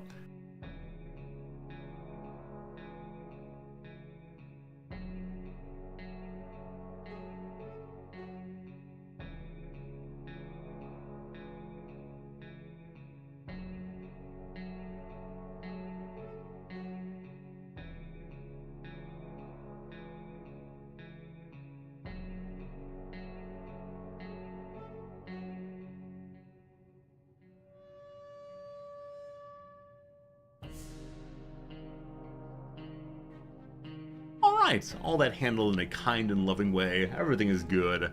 Yeah. Yeah. Noms also thought of you all reading lips for sure. Can't allow that. It's like, when people are on TV on the NFL. Oh, they and don't want people to see their plays. Yeah. They're That's talking good. like this. Very good, very good. Noms, good seeing you. We'll talk a little bit later, and thanks for being here for sure. This protects and holds up my iPad tablet. Noms on a more show and tell, apparently. We'll see you, Noms. Have a good day. It's to explain what I am doing now. Enjoy watching your Taylor Swift movie now. All right, we're back here. Everyone's in good shape. Lots of food, some water. What's happening today? Having some fun made us forget about, what was it again? Mary Jane's very thirsty. Ted's fine. Dolores is fine. Timmy is also fine. So Mary Jane really needs the water. Cat. Neighborhood's still highly radioactive. Man, I wanted to go out today, but until it says highly radioactive is over, maybe we should just hold out down here, hiding in the hole. This is insane! We keep finding spiders everywhere. They're in our soup, they're in the water, we swear some of them keep coming back and they're bigger every time we see them. It can't go on like this. It's time to wage war on the spiders. We use bug spray against them. So things are working out pretty well right now, despite our losing the axe early. Alright, how we doing, folks? How we looking, folks? Just staring dead-eyed ahead. Poor Ted. When it's us or them, there shouldn't be any reservations when it comes to choosing your arsenal. We knew those spiders stood no chance against well-aimed bug-killing spray, so we used it. When it was over, the few remaining spiders fled. We started cleaning up and claimed an unexpected prize, a soup can we didn't notice before. I thought we were definitely going to be eating the spiders. It was well hid in the shallows and under a few layers of dead spiders. Ted did a drink. So too does Dolores, so too does Timmy. So everyone wants a drink except for Mary Jane. And then food for everyone. I'm going to send Ted out this time. I'm going to give him the gas mask. Hopefully that helps. We'd thought phone calls were a thing of the past if the atomic bomb obliterated everything in our little town. However, a phone booth on our street survived the bombing somehow, and it seems it's ringing right now. We should send someone to answer it. Ted is gonna go. Last for 10 days in the fallout shelter achievement get. Ted returns apparently. We answered the phone, we could clearly hear a gasp of relief from the caller. They introduced themselves as survivors from a nearby town of Hill Valley. We started exchanging information when the call was cut short. Something must have gone wrong on their side. We hope they get back to us. I meant to explain to a chat what a phone booth is. Once upon a time, if you wanted to talk to someone at great distance, you could shout at them, you could send a mail that was not online, but instead written on paper with your hands, or you could go into this little private room. It's like a room that you don't own, but it's out there in the wild, and you can pick up a piece of plastic and put your head, and then put your money, not your credit card, not your tapping phone, but your money into a slot, and then type in a weird little number on a metal piece. And by the combination of metal and plastic and magic, in fact, you could then hear a voice from far away talking to you, not shouting to you. So phone booths are actually a thing here in Japan still. It's the weirdest thing. In the US, of course, phone booths and public phones are not common at all. I think the last ones I saw in the US were at some like public malls maybe, and they were gradually being removed. But here in Japan, they're relatively common, especially areas that have a lot of people in them will often have a phone booth still. I'll take a photo next time I see one for you all. Anyway, a nice chit-chat at great distance. No one is thirsty. Everything is calm. Ration supplies. We're resending Ted out again, so water and food for Ted. Good day to go outside, stretch a bit, get some fresh toxic air, maybe scavenge a thing or two. We could use some extra supplies if we want to survive. Ted is going. We do not have the briefcase, so we're going to just hit the grass mask outside and see what happens. Do Japanese phone booths take credit cards? I honestly don't know. Until fairly recently, Japan was a cash-only society. COVID changed it out because people didn't want to touch money that other people touched. But I'm not exactly sure if the phone booths use cash or use cards. I'll definitely look when I take the picture in a while here. They're often green, public phones in Japan. All right. Go, Ted, go! Day 11. Everyone looks a little dismayed. I think they keep the same expression all the way through. Timmy's in a terrible crick in his neck, looking up that direction always. Ted left for the surface. We hope he's back soon. People want drinks again, primarily Mary Jane. So Mary Jane is off of the drink cycle of everyone else. HPG can take only one item unless you have a bag to carry them in. So I gave him the one item of the gas mask so that he's able to hopefully not get the radiation sickness. But if radiation were chilled, I'll give him the rifle instead. Next time we're trying to find ourselves a items to start the playthrough, I'll try to grab a briefcase especially, but we're learning lessons here. Mary Jane, we're very low on water. I wish you the best of luck. If there's one person we truly miss, it's our great uncle Terry. He used to tell brilliant stories about turtles, elephants, and wizards, all stacked exactly that way. The wizard upon the elephant upon the turtle, and me upon my pony on my boat. It'd be so reassuring to hear one of those stories again, and yet we don't have a photo of him, just some memories. So we could have the Boy Scout book to respond to that, but we have nothing. This will be our first time failing an event. I wonder what happens.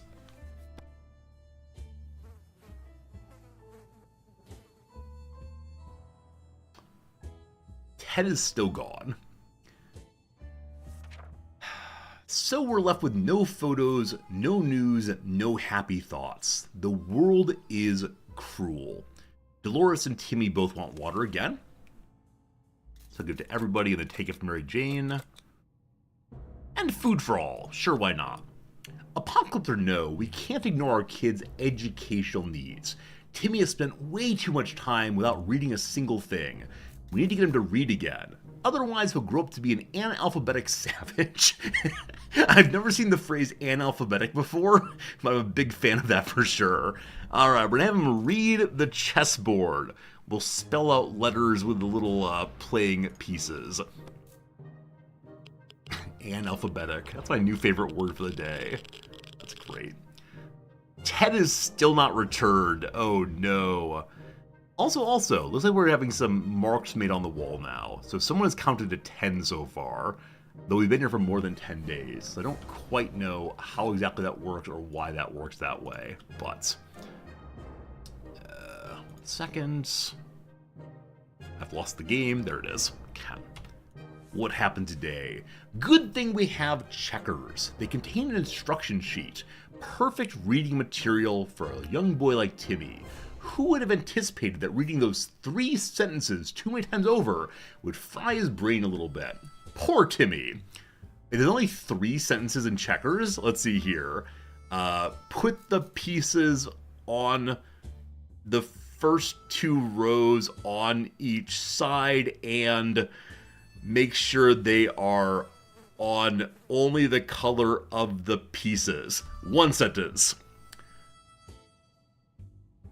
Every turn, you may move one of your pieces on the diagonal 1 place, unless your piece is adjacent to the pieces of your opponent, and then you can jump over them.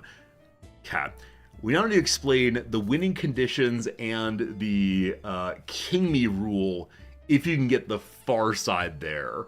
I'm not sure I can do this only in 3 sentences. We tried our best. Thorn, you got it. Thorn got it in only 3 sentences. Well done, well done. Everyone's fine today. Ted is still gone. As long as we have food and water, we can stay locked in. We'll have to leave eventually. It'd be good to head straight to safety instead of getting ourselves into more trouble, if that's even possible in the situation. Our hope is that our brave soldiers come to rescue us and take us to some well-hidden, well-stocked...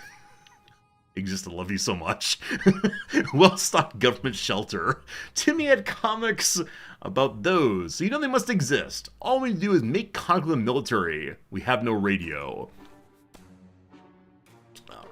Alright. Exist.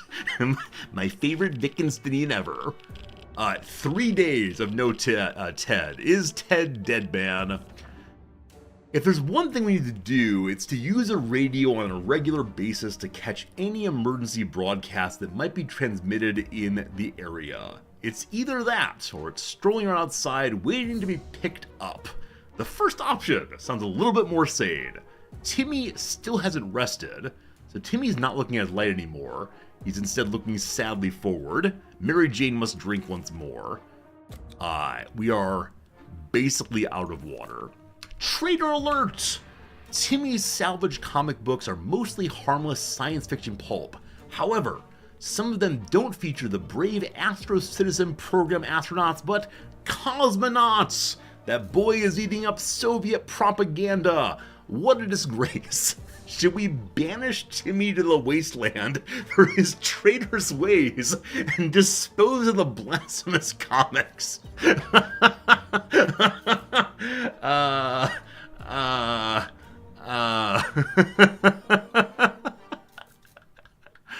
Oh my goodness. If this is actually getting rid of him permanently, that seems like a bit of an overreaction. So I could banish the comic books. I'm gonna say no, fam. If he's interested in sharing a bit more and, you know, maybe... maybe not talking that red speak, we're okay. Solidarity forever indeed. Oh my goodness. No Timmy, no Timmy. We just got nuke with them? Whoa, we don't know that. We don't know who the nuker was. Oh, Ted.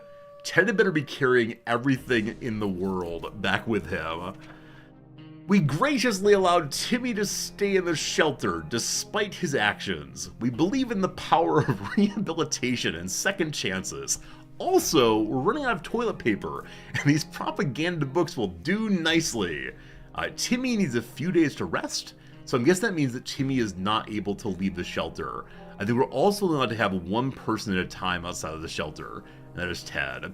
Timmy wants some water, Dolores wants some water, and that is half of our remaining water. He better bring water back. Mary Jane didn't utter a single word today.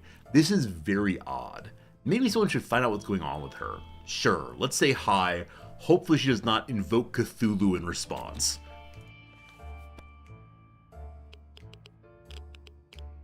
There's also a gold star at the bottom of our book. I wonder what that was. Ted Hello, Ted. Nothing solves problems better than an honest conversation over a hot beverage. We don't have the latter, but talking alone seems to do the trick. Timmy still has not slept. Mary Jane is feeling safe. Who wouldn't in this coffin-sized shelter? Okay, these are our missions. So wait further instructions from friendly wastelanders, acquire a radio to make contact with the military. Gosh, we're working on it. Rations, nothing for anybody. We never thought we'd live to see a dancing cockroach. We still haven't, but we saw one that's nearly as big as a cat. The good news is they probably scared off any rats in the area. The bad news is they're huge, will probably attack us when they get a chance. We have nothing we can do, unfortunately. Ted. Ted. Ted. Ted. Ted! He's looking terrible, but he's back. The cockroach is down here now, so there's a cockroach with us. Ted brought some playing cards back. Is that all, Ted? Is that all? Dude, you were gone for like 5 days. Oh my, that thing is huge. And there goes another one. Roaches everywhere. We're doomed. We already feel all dirty. Ted has returned from his voyage to the surface. We spotted an untouched store with many products inside, even food different than tomato soup. A real treat in these post-apocalyptic times. We're about to reach it, a terrible noise made us stop in our tracks. Something heavy fell straight from the sky, crashing into the store and destroying it completely. After the dust settled, we realized we're looking at a spaceship, just like in Timmy's comics. Could it be Saucermen from Mars? Then why does it bear the American flag on its side and the logo of something called Astro Citizen? Could it be infiltration? Crafty little alien buggers. We're tempted to take a bunch of jewelry that was rolling around the debris. What do we do with it? Instead, we adopt some things that survived thanks to being stuck in an empty space helmet. We got some playing cards. That's all we got, some playing cards. So, I need to send somebody out straight away. Dolores is going to go for a walk, I've decided. And I sure do hope she's not thirsty, so she's going out without any drinks at all. Ted is hungry and tired. Mary Jane is thirsty. This is the end, my friends, I suspect. Hey, Kids and Britches, thanks for the resub. A limbo contestant walks into a bar. They were disqualified. that is not a good joke. It made me laugh. That's not a good joke. Kids and Britches, that's pretty funny. Thank you much, my friend, and thank you again for your generous resub. Alright, today, Dolores is going. It's high time we stopped wondering what's going on and started asking questions, or at least listened to some reasonable answers. How about tuning into a radio station and learning a thing or two about our brave new world? We have no radio still.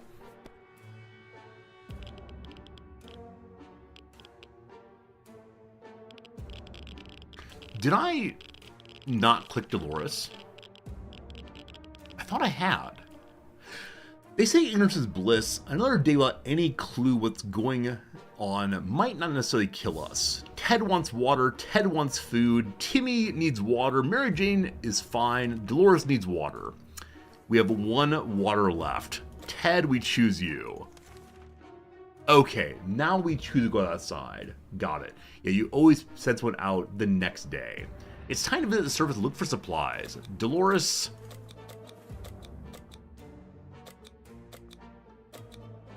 the gas mask. It's 18 days in. Dolores, the rifle. Good luck. This is looking real bad, friends. Looking real bad. It fell from being like pretty good to Ted's having a very bad time. Dolores is on her way to the surface. Let's hope she'll make it back safe and sound.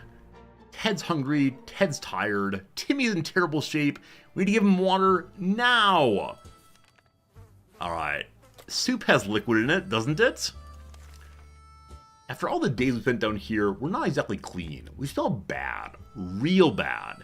It didn't bother us, and now we're about to get sick. Why not take a shower? We don't have soap, but there are other alternatives. Or take a shower with the gas mask somehow. We don't have the ammunition, we don't have bug spray. How does ammunition help with a shower? I'm just confused. Someone's dying today, I believe. Goodbye, Timmy. Yes? We're all alive. Got an achievement for surviving 20 days. What doesn't kill you makes you stronger. If we survive just a little bit longer, dirty ears shouldn't be much of a problem. Just to be sure, dibs on a gas mask. Apparently we're hiding from the smell by using our one gas mask. Ted's tired and hungry. Timmy needs water. Water what Mary Jane needs.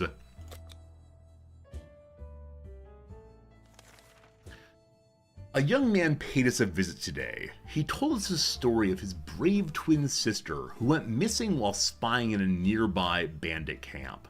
He said that while these circumstances are far from perfect, they were in fact meaning to contact us, eventually meet us. He believes his sister was discovered and is currently held captive in that camp. He has a few men, but he could use all the help he can get. Should we help him out? Timmy, you're about to die. I wish you the best of luck. Good luck, Timmy. Day 21, Blackjack. I'm actually very surprised / happy we survived so long. I think it's primarily because we grabbed so much food and water early, but we need more water for sure. The young man was assisted by a group of other survivors, all armed but really friendly.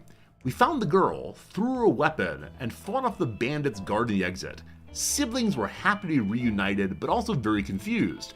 Turns out the bandit leader's actually their father. Crazy small world we live in. Anyway, they were really thankful and promised contact again and soon. Ted's tired, Ted should drink. Mary Jane keeps fainting, we really need to find her something to drink fast. Lack of water drove Timmy insane. He opened the shelter door and ran away without looking back. He's not likely to return. Alright, one dead kid. Food for everyone. Don't think about Timmy, just think about tomato soup. If there's anyone who can rescue us from the hell situation, it's the government. You can badmouth them all you want, but that means you're either a naysayer or a commie. We're good citizens paying our taxes regularly, so we're sure Uncle Sam is coming to get us. Well, except for that one time when we... never mind. The government people are coming, we should keep out our ears and eyes for any sign from them. This is a third radio failure, so yeah, we definitely need the radio next time. To hear those tunes at least. Had a bad thought Timmy when he's a traitor and a communist? Yeah, maybe he's off to Russia. Maybe Timmy's running to Russia. Can't be trusted, this guy. Day 22. No one is dead. One thing we need to do, it's to use a radio on a regular basis. Yeah. Mary Jane keeps fainting. She needs something to drink. Ted is finally rested. He has one foot in the grave. He needs to get a drink now. So is Dolores gonna come back and find everyone else dead? So the water and the soup are different things. I can't keep them alive, unfortunately. These cockroaches aren't playing around. They're very territorial and are leaving us less and less space every day. We must do something about it. If only we had the rifle here still. Oh, goodness. Oh, goodness.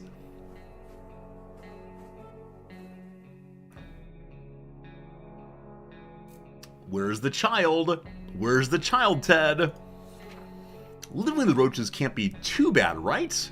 Even if they're stealing your pillows, your socks, your wallets. Why would roaches even need wallets? And that smell is horrible. Ted's got one foot in the grave. He needs a drink right now. When Mary Jane found out she's not getting a single drop of water, she got furious. She stormed into the wasteland, shouting over her shoulder that we'll regret this, and she's getting her water one way or another. We're seriously terrified. 2 kids down. I think Ted dies tomorrow, unfortunately. Breathe calmly. 1, 2, 3. That's better. Don't panic. Don't panic. We need to open the door this instant, or we're all gonna die. Open the door. We have a gas mask. This is like a very bad idea, but let's see. Let's see. Day 24. I believe Dolores returned. I heard the door sound. Oh God!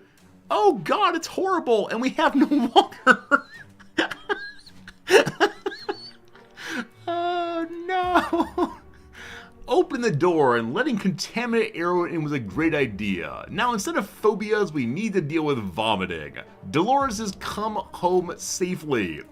Who would have thought that wooden futuro could be so durable? In the ruins of one of the town's buildings, we saw a desk and several bookshelves. We soon realized these were the remains of a local public library, so we went between the rubble to investigate. Under the librarian's table, we found a lunchbox and some food in it. We wonder what could possibly prevent her from eating her lunch. The collapsed ceiling might have taken her appetite away. We got more food. Is this the second time someone went out and did not get water, unfortunately? Too many days without water took their toll. Ted died of dehydration. Dolores likes some food. Dolores is tired. Dolores is sick. Dolores, I believe in you. You against the wasteland. So hopefully tomorrow, Dolores is healthy enough that she can go out. How about that trip to Nevada we've been postponing for a while now? Maybe we should go there. That's our first stop after we get out of here. Yeah, agreed, Chaswick. The trip's been really, really bad. Also, I am curious how randomized the game is. Those of you who have played it, will we get the exact same events on the days throughout the playthrough? Or are there tons of events that'll make it interestingly different each time through? Because I'm hoping it's interestingly different each time through. If not, I'm not going to read anything anymore and just push the buttons. Dolores is coughing. He looks maybe able to go out. There are tons of events? Okay, got it. After relocation, our relocation, probably something we can discuss after we get out of here. Dolores is not eating for a while. She complains she can't get a good night's sleep. She's cured but needs some water. Goodbye, Dolores. Goodbye, dear Dolores. She can't go out yet. The end. Tons of events, all random. That's cool. Dolores, how we doing? Not eating for a while. I gave her food. Still tired. Will not throw out water. Dolores is fatigued. Food! More food! So no one go out. We made it to day 26. But we could really use supplies. We counted all of them today and the numbers did not make us happy. Time to do something about it.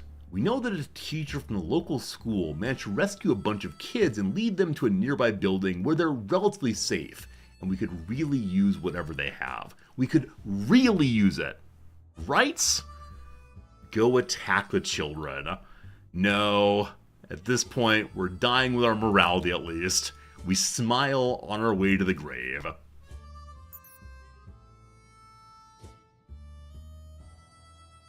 How are you still alive? How are you still alive? Robbing innocent people? Absolutely not. We're not savages. We cannot stoop that low. It's important to keep our values even in these troubled times, especially these troubled times.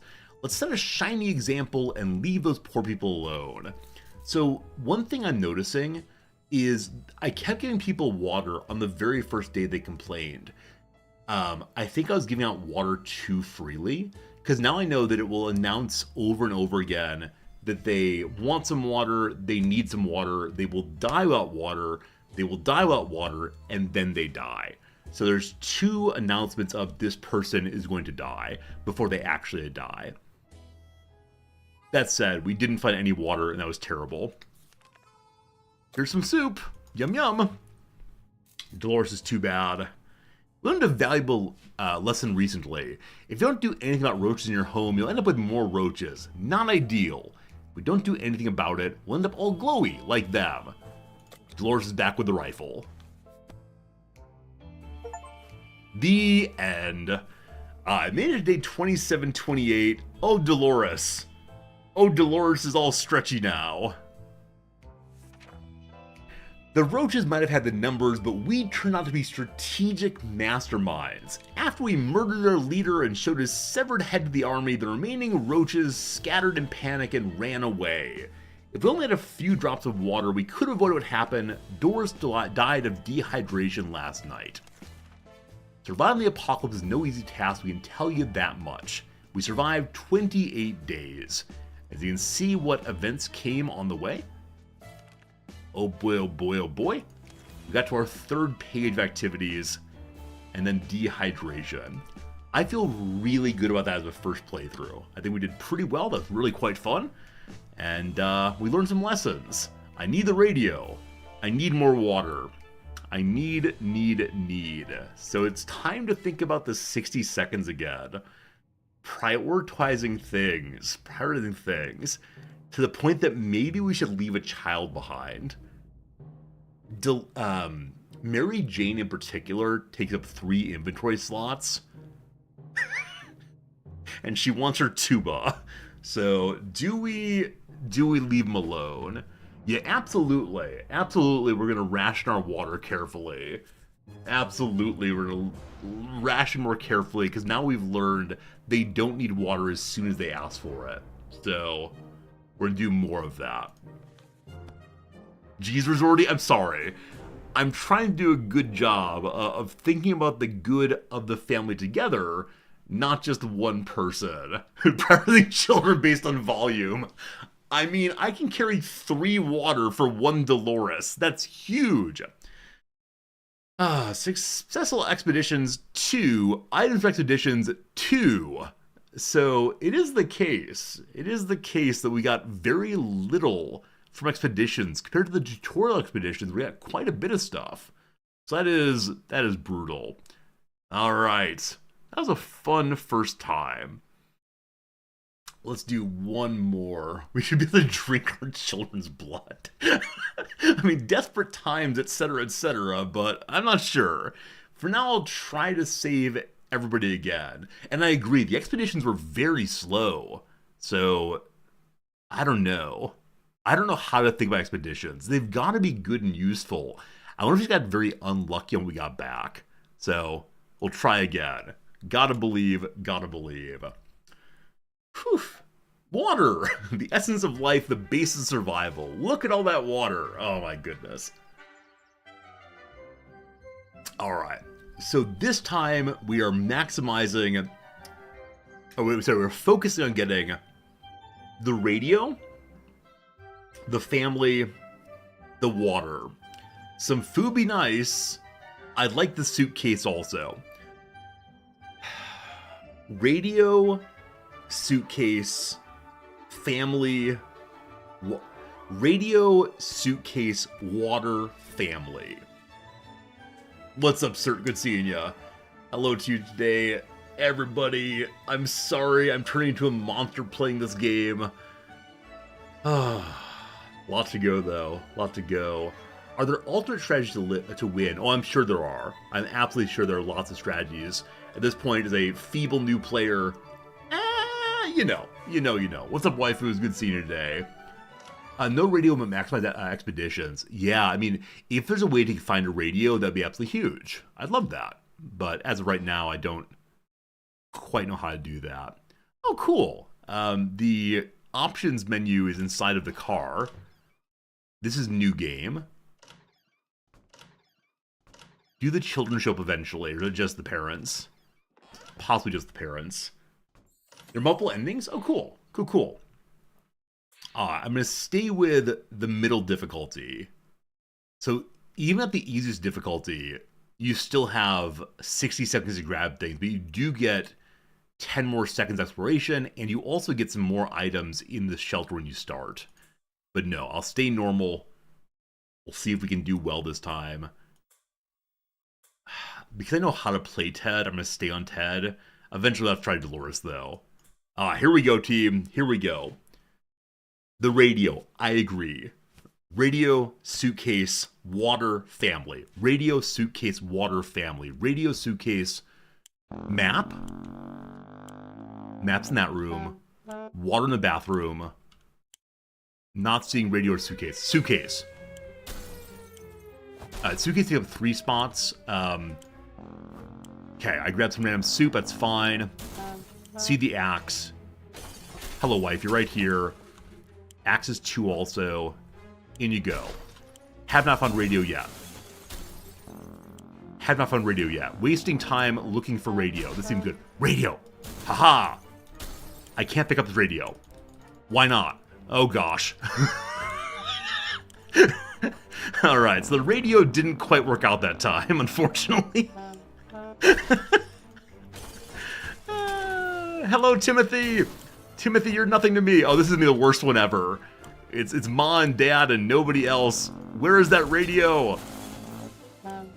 It's water! It's water! It's the game. Oh, so I didn't get the radio. I tried clicking. Oh, wrong. There are multiple radios? Okay, I didn't realize there's more than one radio. You need the portable. That's not the radio. Okay, look at the radio. It was not. So we got 2 characters. I'm sorry, children. We can always make more of you. You're the most renewable of resources. Alright, we got the axe. We got the suitcase. We got a lot of things. Got some playing cards, apparently. So I think some of these things were down here before we got down here. But this is gonna be great. Just the 2 of us. There wasn't enough time to get the kids, but surely this is a drill and they're all okay, right? We can't remember bringing the supplies down to the shelter, but we're not complaining. We probably should have stocked it better anyway. The cards. Well, looky here. One of us must have hid this inside the suitcase a long while ago. It was so lucky we took the suitcase. The suitcase gave a bonus medicine. Our shelter full of cans, we'll eat from cans, plenty of water, the best stocked shelter ever. Feeling good, feeling good. Supplies? Sorry, children. Nothing yet. We're dreaming about the little things we did back in the day when there weren't as many bombs falling down. Not on our heads, anyway. A good first day. Only the radio. It's still pretty radioactive outside. I heard a Geiger counter-like sound. We can make of today, what we make of today will be our tomorrow, so let's make it right. This morning has been calm enough. Everything's okay with Dolores. Save our food and water. People could go outside. We don't have the gas mask, so we're gonna hang out a while longer. Hey, Dread Scott, how's it going? Hope you're having a good day, my friend. Woke up today feeling very uncomfortable, like someone or something was watching us. We could have sworn we noticed movement in the shadows. If anything besides us is alive in the bunker, it's time to teach it who's boss around here. So I hope it's one of the children. Bring me the axe. What's my personal best? I've played this game once before, so my only best is 27. Past that, it's attempt number 2. We'll see how it goes. Okay. Day 3 is upon us. What do we find? Whatever it was, it's dead now. Quite dead. Maybe there's more hiding somewhere in one of those nasty holes. Unfortunately, whatever it was, we killed it. I wonder if keeping alive was the right thing to do. We don't have any indication of what the thing was. I hope we get some food from it, but no. Everyone is still saying they're fine, is that correct? So, number 1 complaint of water. They do not get water, so they complain more. Can't go outside still, I believe. Still quite irradiated. I believe on day 7 or 8, we were told that the radiation went down. So we'll hold off till day 6, maybe. We had planned to go to Niagara Falls, those beautiful waterfalls. We never expected to get a waterfall of our very own in the shelter. Right now, it seems that half a dozen pipes burst, and all that water is pouring into the bunker. We need to save our supplies. And get more water, please. More water. Your best is 306 days. Well done, well done. Well done, well done. Don't worry, this playthrough I'm gonna get 307 days. We'll use the playing cards to stop up the water somehow.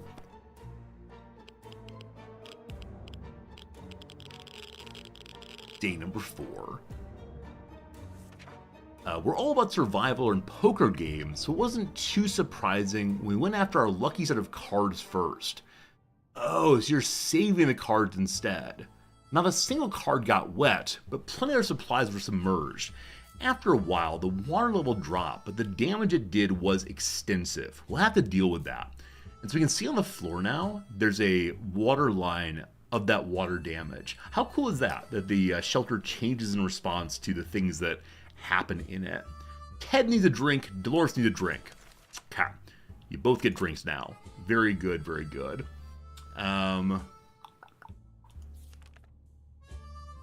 Still irradiated, that's fine. We found some weird mushrooms growing on one of the walls. Food shortage, no laughing matter. Maybe it's a good idea to grab a mushroom bite or two. What's the worst that can happen? We're totally fine. With lots of food still. I don't want to have the irradiated mushrooms. We're okay. If we had little food, we'll see, we'll see. Alright. We may be hungry. There's some things we will never eat. Wall fungus is one of them. Ted's not thirsty, nor is Dolores. Alright, everyone's fine. Things are good. Still irradiated. So it doesn't say super irradiated, but we'll see, we'll see. If one person we miss, it's Uncle Terry yet again. Uncle Terry told great stories, but we have no stories, we have no pictures. We still miss dear old Uncle What's His Bucket. We've forgotten. So I believe when we played the tutorial, we had a comment that if we use the padlock while everyone's not inside the bunker, it'll keep people out. Maybe when we end up with just one person, we'll use the padlock to stay safe. We have no photos, no happy thoughts. The world is cruel. Ted is hungry. Not yet, brother man. Maybe tomorrow. Still highly radioactive. Still a big risk. So day 6, no reduction in that. On day 7, we're gonna try to go. It's tough surviving the conditions. Let's hope it's over soon. We might all end up dead in a wasteland ditch. It's not something we're looking forward to. Were the children lost? What children? I don't recall us ever having kids. I believe this is a dual income, no kids family. I believe it's the case that we've prioritized having a happy lives for ourselves instead of passing on the misery of this life to our children. There were no kids, never. Day 7. 1 week is down. Today we send someone out. We're trying our best to remain calm. The situation we're in is far from normal. We might never get used to it. We hope the help comes soon. We need water, we need food. We have both of those for both of you. Food, water. Ted is going out. I wish we had the gas mask. We don't, so we might get radiation sickness. We'll see. What's that sound? A galloping horse? We rushed to the door and were greeted by 2 men, dressed as if they'd come from a medieval fair. So apparently we opened the door without being asked to do so.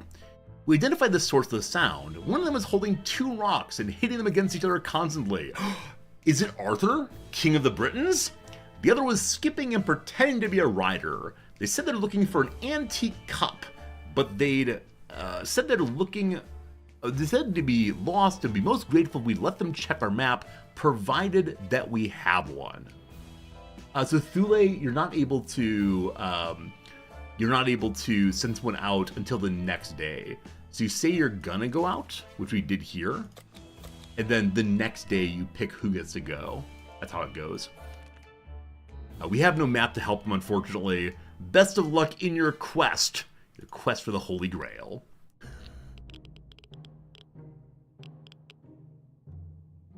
Good call. Was it Patsy is the name of the squire in Holy Grail? Had coconuts and wanted to talk about birds. Alright, everyone is fine. We tried to decline politely. The guests were clearly offended. They galloped away, waving their wooden swords and screaming about cutting down shrubberies. Absolutely crazy. That's a great reference. This game is delightful in its sense of humor. Time for supplies. So I'm going to send Ted out. So I'm going to feed him just fine. Good day to go outside, get some fresh toxic air. Maybe scavenge a thing or two. Alright, Ted is going, for sure. I didn't give him any items. I gave Ted nothing for the road. Whoops. Whoops. All right.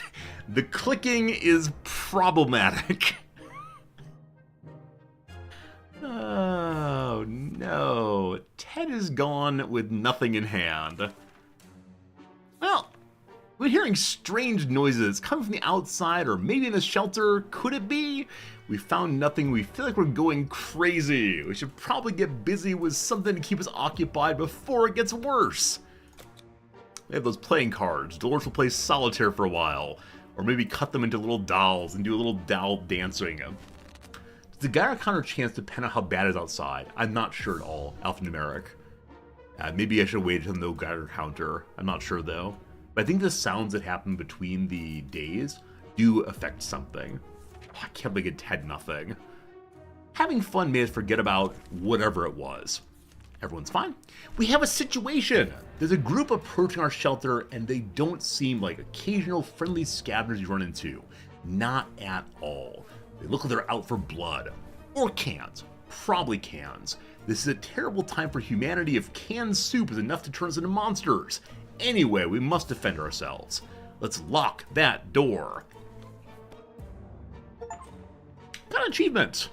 Defend yourself without a weapon. The Pacifist achievement. Nice. We didn't think a small padlock would stop them, but it turned out to be enough to discourage the unknown attackers. It seems they gave this whole break-in a fair shot, but ultimately gave up and left. Too bad the padlock is in no shape to be used again. We need to think of other ways to fight off the bandits and other soup-hungry barbarians. Dolores needs food and water both. She gets just the same. Wouldn't it be fantastic if we could just get out and leave? Walk the surface like we used to. Smell the fumes and pollution. Ah, the scent of freedom we all miss. It's a little picture here of the sun, the happy house, and our dead children. We're the worst parents ever. If there was still a federal, state government, DCFS would be all over us. Luckily there's not. We are the state. Alright, everyone's good to go. Does Ted return tomorrow? During the night, we heard suspicious sounds coming from behind our door. We peeked out in the morning and saw a leather suitcase. Has no address, no name. We're pretty sure it's meant for us. Should we open the suddenly appearing suitcase? I mean, my obvious answer is yes, we must. I need to know what's inside of it. I'm feeling kind of greedy and curious. Could it be a bomb? Could it be some like radioactive mineral? We don't have any uranium yet. Bring me the uranium. Got an achievement called Receive a Gift. A gift. Thank you, world, for the gift. Oh, it's a Boy Scout book. Got a Boy Scout book. We're hoping it would be a bouquet of beautiful flowers or maybe a box of fine Belgian chocolates. Apparently you can't have it all. Put these items to good use anyway. Everything is good. Fewer people, more good. This playthrough has been much smoother so far than when we brought the children along. Despite not getting a radio, having no children, the best choice I ever made. Time for supplies. Ah, you're fine. There isn't a lot of space down here. We can smell everything. When one of the wall bricks got loose today and revealed a hole, we felt pretty sick. It's the smell coming from the hole. It's terrible. Should we investigate and remove the source of the stench? So it's not offering me to use tools. Sure, let's check it out. An alarm is ringing. What was that alarm? We looked into the hole, fearing something might come at us with claws, fangs, or other mutated and sharp body parts, but nothing happened. Incidentally, the amount of shoddy construction we've discovered inside of this playthrough is a little absurd. So we need to hire better constructors in the future to keep ourselves protected from the outside world. We found a dead rat who was trying to break into a can of tomato soup. He failed miserably. We have a feeling we'll be luckier than him, so we confiscated it. We gave the rat a proper burial in an empty can. He deserved that much. Empty can exchange for full can, nice. Dolores must drink. Not yet. We hold off for a while, more drinks tomorrow. Ring ring! There we were, thinking we'd never hear a telephone signal again, when suddenly a phone starts ringing from outside. We figured it's the phone booth across the street, so someone go answer it. We don't have the padlock. It's only across the street. Gotta believe, gotta believe. And friends, it's time for our once-an-hour ad break. You're on day 15, so we'll pause the game. You won't miss a thing. Dolores is back safely. During the 30 minutes, we'll do a little crossword puzzle and then get back to this. Hope you're enjoying hanging out. It's about 11 a.m. my time. Probably getting kind of late in the US, but I appreciate you taking time to hang out with me, no matter where you are in the world. So, send out again is something surely. What though, I don't know. A fitness style with a portmanteau name. So, Zumba. What are two words together? It's 10 p.m. in Eastern Daylight Time. Got it. Probably, what, 3 a.m. in UK? Speaking of which, friends, it is the case that tonight's a Wrexham night. I'll be up until midnight when the match starts. Last time I got up at 4 a.m. to watch a 0-0 draw. This time, a big score and all good. 3 a.m. in the Netherlands, 11 p.m. in the East, 2 a.m. in the UK, sunset in the Pacific Northwest. As I said previously, I think with the recent time change, a lot of people from the West Coast can watch us more often. The Europeans and East Coast Americans probably less often. Whichever way, I love y'all being here. Thanks for the fun. Especially when we're playing a game we don't normally play, right? This is not strategy. It is kind of strategy. I was going to say it's not strategy, but it is strategy after a certain point. It's being a lot of fun anyway, so happy Saturday fun day. So like, Tybo is a portmanteau name, I believe. The E of the Oxford English Dictionary abbreviation, probably eng there. In the past, it's probably said go. The Blank Five, a nickname for the star of the Queer Eye. Queer Eye. So this is the Fab Five. That said, the 5 members of Queer Eye have broken up. The constructor person, Bobby, has left the team, apparently because Jonathan Van Ness, the sort of big personality character, is very mean behind the scenes. Abusive, in fact, is what the article in Rolling Stone said. My wife is really into the Queer Eye show. I watch it with her when new episodes come out, but that's how it goes. Payment initials associated with SNAP. Women, infant, and children. SNAP is for those kind of people in particular who don't have a lot of money. All blank in favor. All those in favor, possibly. Incontrovertible principle. It's axiomatic. It's... what else would it be? Incontrovertible principle. A tautology? Can't be challenged? I'm not sure. Down here is a French film ender, Fiend. SNL alum Killiam, I don't know. Too good for. Typo might be wrong. We'll see after a bit. Vegetable that provides a pop of color in a salad. Pop is probably a reference to popcorn, so it's going to be corn for sure. Engage in excessive self-contemplation.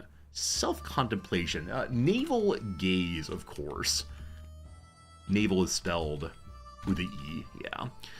Totally bewildered. Out there, confused, sad like little Timmy, not sure. Not gross in a way. This is funny. The reference it's trying to get you to think of is gross like ew. Not gross is net instead. Bow or bow is a bookshelf. So a bookshelf bows when it's overweight. Not sure. B could also be like B for bookshelf. So bow or bow could be part of the alphabet. Not sure. A parking permit, perhaps. It could be a license, an allowance. It could also be an award. Some people give special awards for the top seller. You can park in the front row, maybe. Response to who's hungry? I am. That's neither here, blank there, here nor there, of course. Laryngitic utterance, a rasp probably. A later drink made with Irish cream, Zambuca, and grenadine. I have absolutely no idea. I don't know my alcohols. We'll do these last fours on the across and then go back to our game for sure. Brunch offerings served in flutes. Champagne is in flutes. Mimosas are also. Followed. So followed can mean to be like in line with, like I followed the Bible's rules. Followed could also be to literally go behind something. Followed with loyal to, not sure. The colors of the rainbow in the days of the week, for example. They're often mnemonics that are used to remember these. They're in order, possibly. I don't like that answer, we'll see in a bit. Last one for now, alibi weaknesses. So if there are clues that show you somewhere, there are holes in an alibi, possibly. We don't have enough letters for holes. So I'll leave it as it is for now. We'll surely finish on our next time on the crossword. Hey, Razel, I'm glad you're enjoying watching the puzzling. I do enjoy it a lot. It's a lot of fun. Anyway, we return to Dolores's hanging out here. Dolores having a good time all by herself. Hopefully Ted comes back soon. Slivers, you're enjoying this game? Awesome. I'm glad you're enjoying it. Like I said, it's an unusual game for me, but it's super fun anyway, and I do appreciate how many of you come along for these weird games on the weekend especially. We answered the phone. We could clearly hear a gasp of relief from the caller. So we've had this event before, so Hill Valley has reached out to us. We had a little conversation with them, and then again, they were cut off on the call. So we've made contact with the outside world. That is our first check mark there. We need to talk to them again. We also need to make contact with the US military. For that, though, we need our radio still. Haven't found that quite yet, unfortunately. Hey, Razel, thank you for that. I'm glad you're very much enjoying hanging out with us. And 60 Seconds, the game I had not played before, but I'm so glad I'm playing it. It's really a good time. Alright. Dolores needs water. We'll give her that. As long as we have food and water, we can stay locked in, but we have to leave again. Friends, this is the beginning of the why don't you have the radio event. I tried so hard to grab the radio. Unfortunately, I was clicking on the wrong radio or the wrong machine. It looked radio-like, but was not quite. We had to find the correct radio in next 60 seconds try. So we're going to be yelled at for not having the radio over and over again for a little while. We'll try our best, though. Ted returns! I surely sent him out too early. Luckily, we do have a med kit. He brought back more food, it looks like. If there's one thing we need to do, it's to use the radio. Yeah. Ted returns. Despite his rather calm demeanor, Timmy got into a few fights before the apocalypse. Timmy who? Timmy who? His last victory was beating a kid named Ethan with a stick. Ethan's parents were furious and invited us over to discuss Timmy's behavior. Before we could schedule a meeting, the world went to hell. During our trip, we found their house and knocked on the door, but nobody answered. We decided to go in and investigate. These people were obsessed with tomato soup. We saw many cans in their ruined kitchen. Most of them were damaged and all the tomato goodness leaked out, but some survived. So it seems like Ted was gone for 6 days, 7 days, and brought back only 2 soup. I am suddenly wondering, is it a good idea to send people out at all?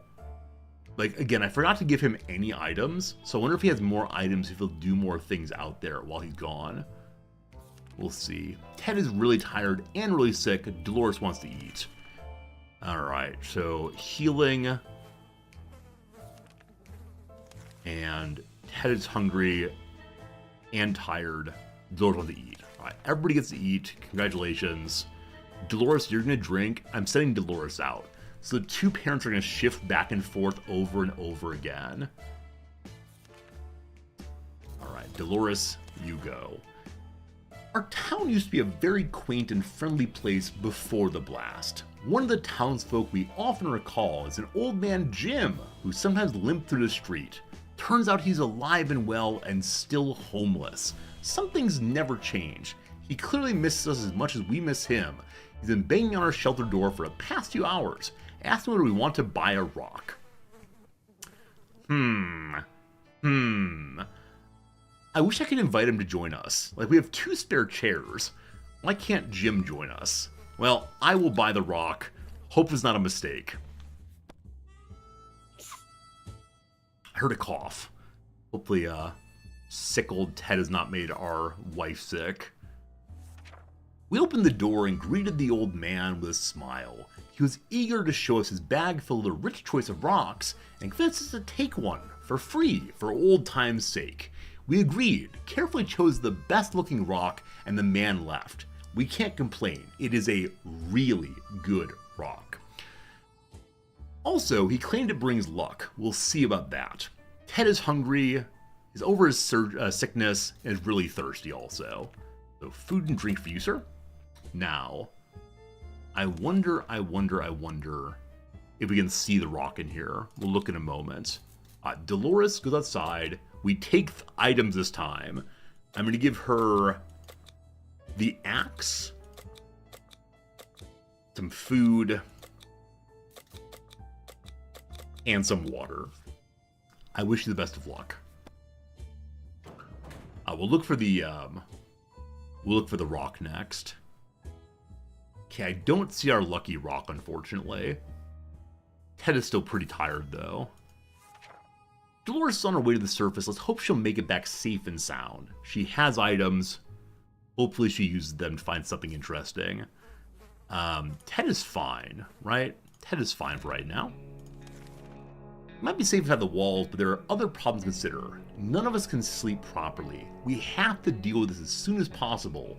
Otherwise, we might end up falling asleep in the face of real danger. Like saucer men from Mars. We do not have a first aid kit, so we're not able to, I don't know, use laudanum to sleep.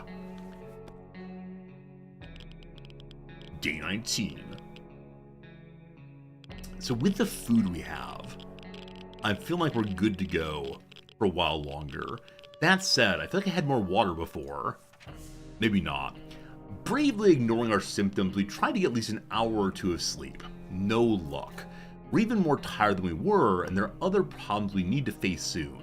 Let's hope our yawning will be enough to scare raiders away or save us from radiation sickness. So I think this not recovering energy is the way in which the game is reporting to us that this character cannot go outside. So in a bit here, we won't be able to send Ted out when Dolores returns. We'll see. Everyone's still fine. Please sleep. Or was there a comment that people needed more food to recover their energy? I'm gonna give him food just in case. It's high time to type in questions. Where's the radio? Where's the radio, Resorty? Bring me the radio. Such punishment. Made it day 20 again, though. Maybe this time we'll make it to day 30. We'll see. They say ignorance is bliss. Another day without any clue what's going on. Ted is tired, he needs to rest, and he would like a drink. Not yet for him, I'm sorry. Nothing for you yet. Some door-to-door salesman found his way to our shelter. Remember him from before the apocalypse. He came over with leaflets and tried to convince us to join something called Astro Citizen, but we refused. I wonder if this is the Vault Tech equivalent of this world. This is trying to get us to hide in a bunker that they made instead of our terribly made do-it-yourself bunker. They want supplies and said they reveal secrets to us in return. We have lots of soup, we give them soup. Tell me the state secrets. Maybe that's where we need to go. Maybe we don't need a radio anymore. The next day. We're generous, so we shared our supplies with him. He tried to make us believe that America has a working space station in orbit. Or rather had, since according to that guy, it exploded when the bombs dropped. How convenient. A working space station? What a joker. He was probably so hungry and dehydrated his brain started playing tricks on him. So I like, even if we didn't get anything beneficial from that event, even if we gave up our food for no real reason, we still got some knowledge and lore about the world. I'm so pleased about that. Maybe we have to construct our own rocket ship to get to that station though. It won't be irradiated yet, we'll see. Ted has got one food in the grave, he needs a drink. He gets a drink. A group of people dressed in green pajamas knocking on our hatch is not something we anticipated. It's exactly what happened. Furthermore, they insisted they're the merry men and wish to take from the rich and give to the poor. Just call me Little John. We're pretty poor, so maybe we can make some new friends. Should we let them in?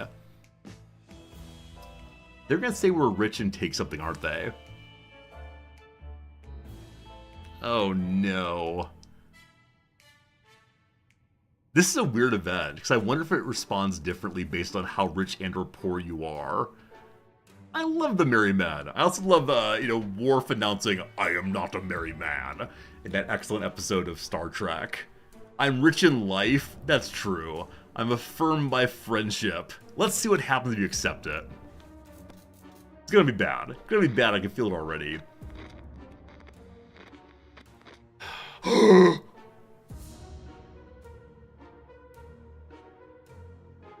That was the best choice I've ever made. I am a merry man indeed.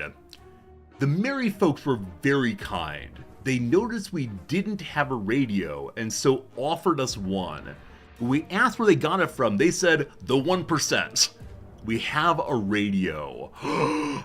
Now, I wonder if that's a way to force the player to have a radio, as the radio is such a big deal at this point of the playthrough, or if it's a random event we lucked out on. Oh, alright, we ration supplies, Ted is fine.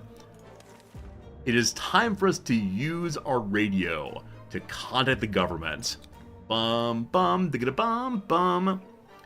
Which episode was that? You don't remember that Worf line.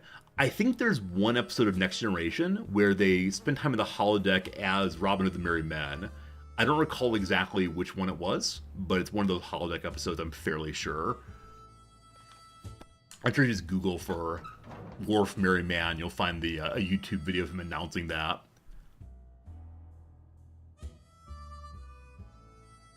Look at all of our things. Oh my goodness.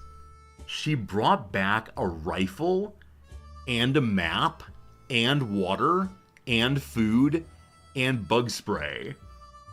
So it is the case, based on a very limited sample size, limited sample size, that if you have the suitcase with you and bring items, you get so many things. Oh, good call, they get a torch. Now, we lost our suitcase, but I don't care. That's a fair trade indeed. Wow. Wow. Did children already die? What children? There are no children in this game. Good news! The government made a radio broadcast about extracting survivors from our area. The announcer asked everyone listening to wait a while longer, expect communications in a few days. We'll be out of here soon. We're glad to see the Dolores come back safe from the wasteland. So, her axe returns. A local supermarket might have seemed a great place for a safe haven, but unfortunately a bandit group had the same idea and turned it into their new group instead. Alright, you've heard me make this argument before, say this before. Whenever I see the phrase safe haven, some part of me recoils, like gets tight and sad. And the reason for that is in my first ever writing class as a freshman in college, I had a professor highlight or circle the phrase safe haven and write in the margins, all havens are safe. This is a wasted word. I'm like, no, I'm a good writer. I did well in high school in writing. No. And so yes, safe haven, you never use those words together despite it being idiomatic. No, no, no. Anyway, the thugs are heavily armed and are able to terrorize the entire area. Maybe stealing from them would be an ideal payback. Sneaking to the store shelf provides us with a few soup cans. Nice. The way was cleared to the staff room. Inside we found nothing but a water cooler. Free water for employees. Wow. That must have been a dream job. +6 water. The bandits kept some of their guns in the staff room. The good thing about that, none of the raiders were near it, but we were. Oh my goodness. I do wonder, did we get very, very lucky and just get a ton of positive events? Or was it because we had the items along? Like, there's nothing here about Yeah, nothing here about we used our axe to threaten them. We used our suitcase, we used our chess pieces, whatever. Instead, we just got a ton of items. A flashlight lying on the ground is an easy way to get your neck broken. We learned this the hard way. It's amazing that no one heard the noise. We got a flashlight. And then, one of the walls was decorated with a big map of the surrounding area. Several buildings had X markings on them. Like Bonanza lucky, we got really, really lucky. I like it. Hey Boca, you think that a safe haven's good to go? Because there might be a haven that might be safe but has not been checked yet. So hope for a haven as opposed to a real verified haven. I like that. I like that. My teacher would not. I'll email her at once though and say, it's been more than 10 years since I took your class. In fact, I took your class back in 2002. Is that true? I took your class in 2002 or 2003, and I've thought about this every single day since then. Maybe it's not safe haven as a problem. Maybe you're the problem, lady. We're in a rush because the raiders could come back at any minute. We grabbed a few things at random. One of them was a bug killing spray. Unfortunately, our suitcase has been destroyed. Dolores needs some rest. She didn't say anything about food or water, but celebration day, food and water for everyone. What was that class? That class was like first year, first semester writing. I think it's called first year writing. It's been all students had to take. And yeah, every day of my life, I think that's not true. I think about it a lot though. Again, anytime I see that phrase, yeah, Dolores is the absolute MVP. No one can leave right now, but that's okay. I think we're gonna make it more in this playthrough than ever before. I think we're gonna get, I think we're gonna get at least day 30. Hopefully get an achievement for that. The wasteland is full of surprises, like a man there's a door knocking and claiming he's willing to offer a lot for ammunition. Should we trade? I do not have ammunition. I do have checkers. Email the dean of the faculty. How dare this teacher? How dare? That said, so many of you know I'm a professor of philosophy. Like, that's my day job. I took a first year philosophy class back way, way long ago, and I was so inspired by this first class that I sort of decided to do philosophy with my life, etc., etc. It was so important to me. I've considered many times reaching out to the professor who offered me the pathway to philosophy, the person who introduced me to philosophy, to say, you had a huge impact on my life, it's been so important, thank you, thank you. Except on the very first day of class, this professor gave a speech in which he said, if you want to talk to me, you must stay after class. You must come to my office hours. You may call me on the phone, but only to tell me you're ill. You do not ever email me, because that's for my colleagues, not for my students. And so, because of that, every single time I've thought to email him and say, hey, thanks, I've thought, I'm not his colleague. I shouldn't email him. So, I've thought about writing a letter, maybe? I don't know. I'm guessing he's changed his perspective on this. There's no way he refuses to accept emails in the year 2023. I'm a colleague now? I'm not sure. It sounded like he meant for people inside the school. But maybe I should do so. Again, it's been like 20 years, and yet... Alright, I didn't give Dolores any food. Hey, good eye on that. Thank you for catching that. Alright. Here's your chessboard, or checkers board. Let's see what's going on. So we have our rifle, but no ammunition. I wonder how that works. What has changed here? Nothing seems to have changed here. Everyone's looking pretty tired still. We offered checkers instead of ammunition. The visitor was very confused and tried to explain to us what ammunition is. We pretended to understand nothing. It was very amusing until he left with our checkers board. Dolores wants more food. Dolores is fatigued. Ted is ready to go again. Ted, you're going to head out tomorrow. And he can only carry one item this time, unfortunately. I think we're going to take the map. I think we're going to take the map and try to go to the X marked spots, which is mentioned previously.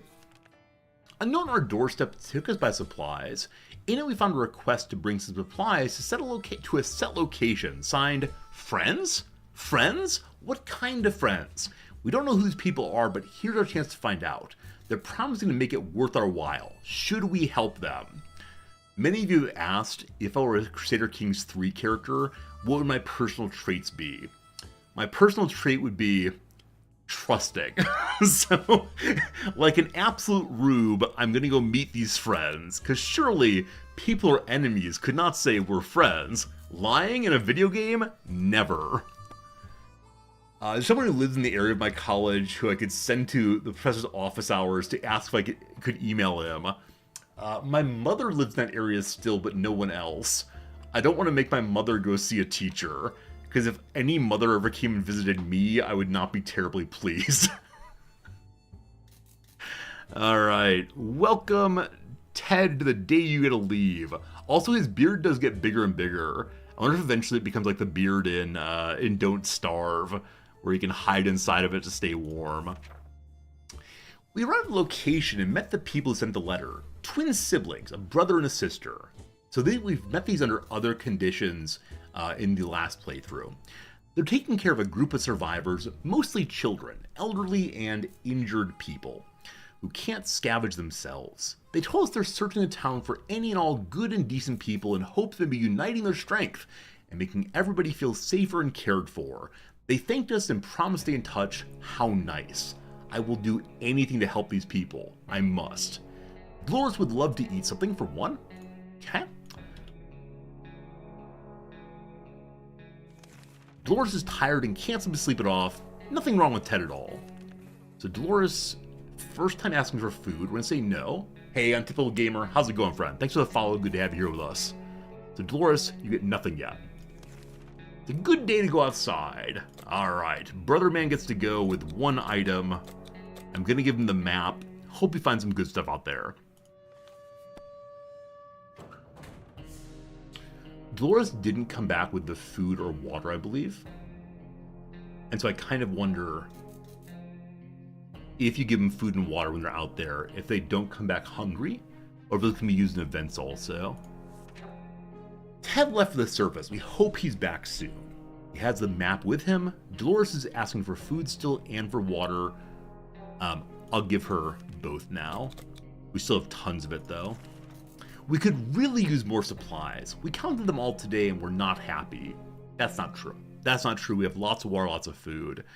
We know a teacher rescued a bunch of kids. They're in safety. Should we go steal from them? No, we're fine. 27. Getting close to best ever run here. It's nice being a new player because, yeah, nice to be a new player because it's definitely the case that every single run will probably be better than the last. Like, once someone gets up to, I have 100 days, it might be hard to get there again. For now, though, easy accomplishments. We're no bandits! Sure, we need supplies, but not at the cost of others. We won't bother these people.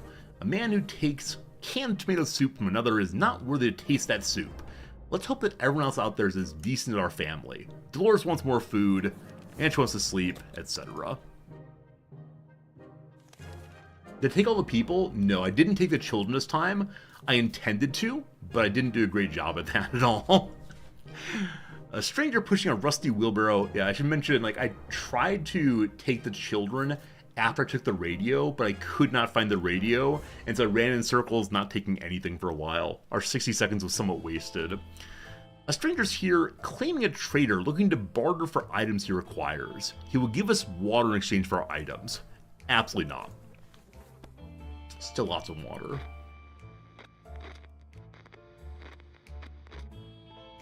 No one returns. We did not trade. Hope made the right choice, but the trader was not happy about it. I wonder if the trader only comes back if one has traded previously. I really wonder if I made a mistake by not trading one of our things away. Dolores is good to go. Everyone's ready again. We can use some extra supplies. The last time we went on a supply run, we noticed a damaged tank stuck in the rubble nearby. How about we send someone to investigate? Dolores is gonna go. Briefly, the bunker will be empty. Surely that's fine. I hope that's fine. The damaged tank. Maybe we can find some ammunition in it. The gas mask. We got a gas mask, folks. Awesome, awesome. The tank was equipped with protective gear, including a spare gas mask. Now it's ours. Nice. Nice. Open in the name of freedom! Came a shout from outside our door. We weren't sure who claimed to be representing freedom, but we could hear it was a group of people, probably armed. Anyone who introduces himself like that is probably planning to kill someone in the name of freedom. Should we open? God, my curiosity is going to kill us all, isn't it? I just want to know who it is. Curiosity will kill the Riz. I'm going to say no. I'm going to say no. It's not the little boy. It's not the little girl. Open the door. Again, my first instinct is to open the door. My second instinct is not to open the door. You all in chat so far are saying, let's be trusting and open the door. What's the worst that could happen? Day 30. Farthest ever. Farthest ever. Dolores is still alive at least. We made no new friends here. We regretted opening the door the minute we saw who was standing at our side. Dark faces, rifles, and the determined looks of a band of teenagers. We're doomed, we thought. Then out of the blue, one of them asked if we're with the Reds. We've never supported the Red Sox, we confidently said we weren't. The tension dropped immediately and those nice young people gave us 2 bottles of water. They told us to have no fear, the Wolverines are around. What is this movie called? There's a movie in which a bunch of teenagers like go invade Canada or something. Or maybe the Reds invade the US and they come defend the locals against the Reds. What's that movie called? Red Dawn, thank you. Red Dawn, there you go. They gave us some water. We're not sure what Wolverines have to do with all this, but we took their word for it. Yeah, big fans of the Michigan team, not the Red Sox. Dolores needs some water. Dolores needs some food. We can do that. Red Dawn. Again, all the references to this game, so good, so good. Another trader carrying an equally scruffy bag on his shoulder paid us a visit. He offers a simple one-time deal. For 1 soup a can, we get all the bag and its contents. We can't see what's inside. The trader gives us angry glances when we take a step toward the bag. Should we make a deal? I'm hoping I can use this bag in place of our earlier suitcase. So yes, this better not be some kind of Bilbo Baggins, what's in my pocket? Nothing. We'll see. Got an achievement. Find a new companion.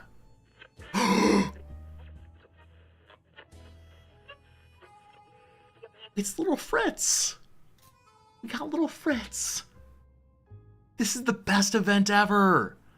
Oh, wow. As soon as the door closed behind the trader, the bag started to violently shake, emitting screeching, hellish sounds. Terrified, we backed up against the walls. When the beast finally escaped, it turned out to be just an angry house cat. The feline gave us a menacing look and promptly sat down in the corner to clean itself. Its collar says Sharikov. Is that its name? We have a communist cat amongst us. We must teach this cat the ways of the United States. Dolores is good to go. So we can't feed things to the cat. I wonder if the cat will fight off the roaches, though. We're going to teach the cat how to love freedom. Today, an army broadcast interrupted our, let's call it breakfast. Anyway, they seemed very eager to evacuate us from here, but then they went over several things that need to happen before they do it. The first item on the list is up to us. We were given a geographical coordinate and need to get to there to leave a sign we're alive. Should be easy with a map. I let Ted take the map. Maybe a mistake. Hope the map comes back soon. Day 32. Alright, go in the right direction. Oh, the cat moves around! Hello, kitty! Hello, good kitty! We were sure we could find a location without a map. We were wrong. Hopefully lucky next time. Life is hard, but Dolores is in a good mood. We hope it stays this way. We're considering alternatives to canned soup diet when a sudden knock on the door broke our line of thought. I need to sneeze, pardon me.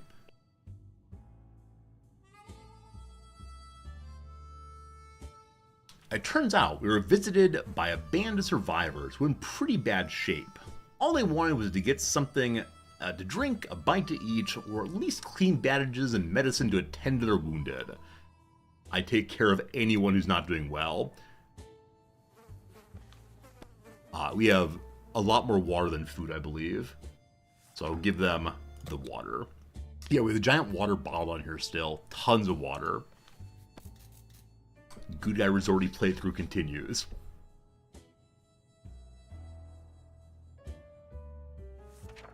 The visitors had... Oh, God.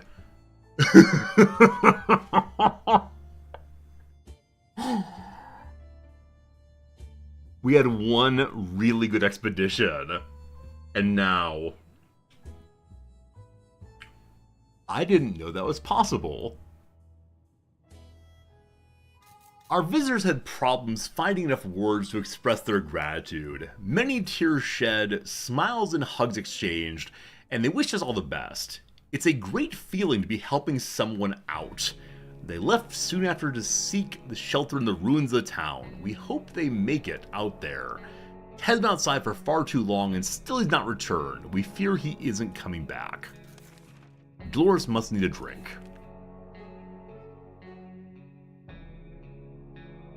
Well, that's bad. That's real bad, friends. So I wonder if I made a mistake by sending him out without any protection? He only could carry one item. Apparently the map was not helpful. So maybe we went out too early? That said, he went out after Dolores came back having a really, really great time. So apparently there's random rolls that are very lucky, and some that are profoundly unlucky. So we don't need to send Dolores out right now. At some point we will probably have to do so. But if she goes out, there's no one to look after this place. Now maybe the kitty cat counts as an inhabitant and will hiss at and scratch at any intruders. We'll give it a couple more days. Someone's at the door. We're a bit scared, but it's the friendly face of an American soldier. Should we open? So sometimes it seems that we get to know the door right away, other times not. Maybe it's Ted. It's not going to be Ted. They come in and kill Dolores. Dolores is now sickly, so maybe whoever it was gave her the plague. Opening the hatch is a bit risky. It seems to give us awful sickness. That coughing is driving us crazy. Well, well, well. We gotta find some medicine, presumably. If not, she's just gonna die, I suspect. Dolores, you gotta go, unfortunately. The siblings kept their word and visited us again with a request. They're slowly running out of space in their tent. Their group's attempting to build a small camp for themselves. The other gathered some resources, but they need someone to help chop wood and build houses. Absolutely. Learning from President Carter, we're joining Habitat for Humanity. Oh, I should give her food and drink. You're absolutely right. We'll give her some today for sure. We got a few splinters, but the work is done. We even had some fun. It was almost like building that treehouse in our backyard all over again. Their group and their leaders appreciate our help, and so they definitely let us know when the whole thing is finished so we can come and visit them. We can't sit around with Dolores is sick. She's not eaten for a while. Please find medicine. Give her the gas mask. Wish we had more things, but that's what we got right now. So now we do not see what happens in the bunker. Oh boy. Oh boy. Hey, we made it to day 43 at least.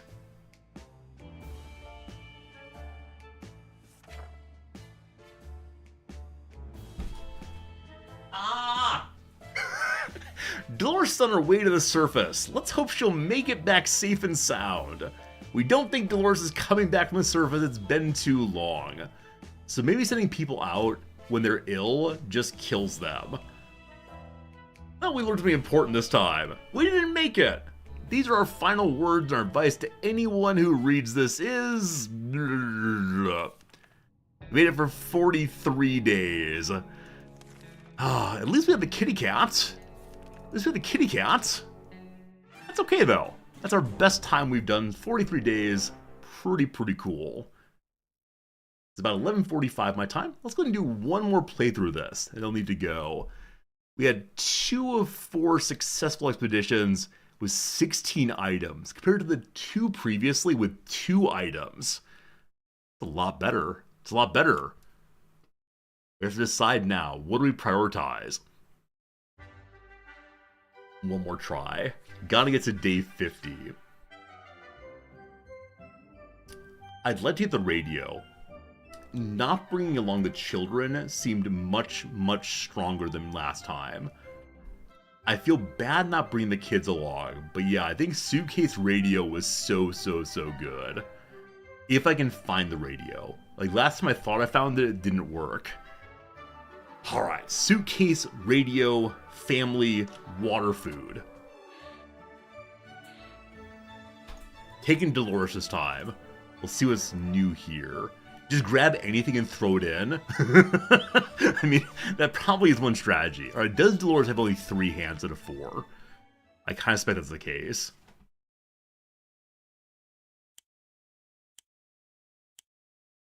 No hands. Radio and proper suitcase. Suitcase? Are things outside? No, got the gun. She does have actually 4 hands. Coming back for suitcase in a moment. Water, cool. Into the shelter we go. She might move the exact same speed, I'm not sure. Ammunition. The suitcase is 3.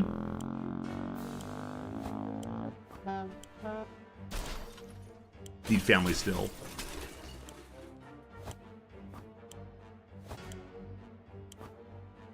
To the shelter! Alright, get the suitcase. Get the suitcase, get the suitcase. You take up 3 slots, yes. Get husband. I see a radio, it's not the real radio.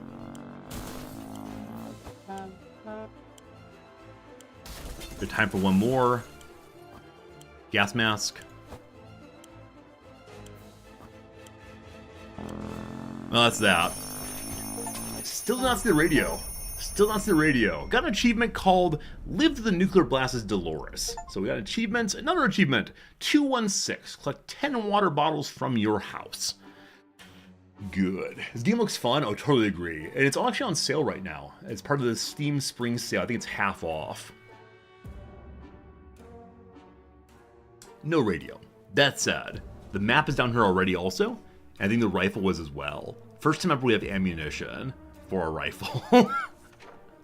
Just the 2 of us. Once again, not the children. We vaguely remember stashing stuff down here. We got a map. Also, good thing we found the medicine suitcase again. So I wonder if the suitcase often has medicine inside of it. Our shelter full. Enough water for everyone. That's not true. Best stock shelter ever. Gotta believe, gotta believe. I had some fun today. Play a game or 2. The first one was picking the game we were going to play. It took most of our day. We have cards and checkerboard both. This is the time. The day is here. I swear I wanted to save the children this time. I really intended to do so, but...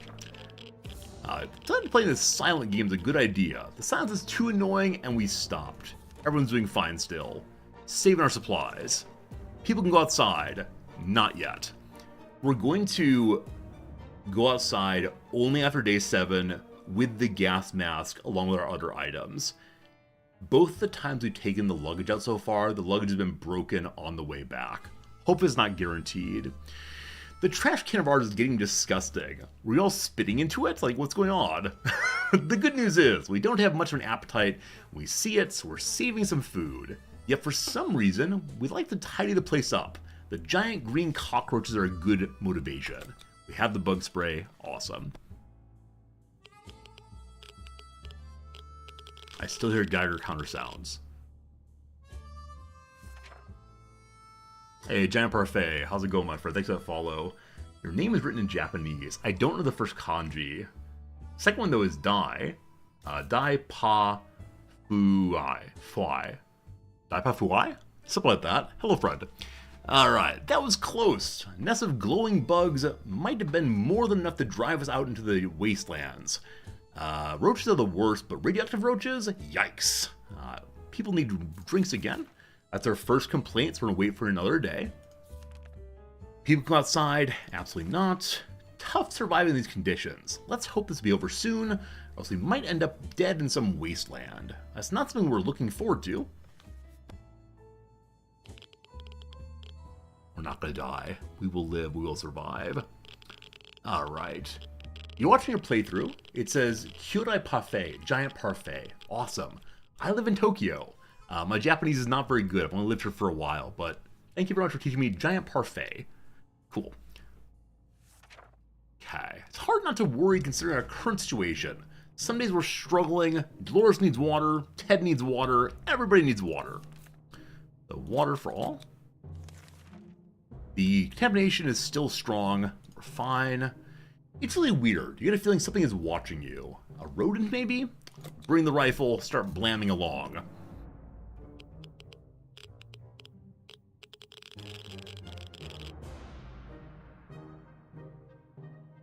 With the rifle, we're not having problems. It is now dead, whatever it was. So I think when you use the rifle there, you always get the thing is dead without learning what it is. So I do wonder if they're deterministic outcomes of the various events. So anytime that one uses the gun to respond to that event, you just get nothing. Good to know.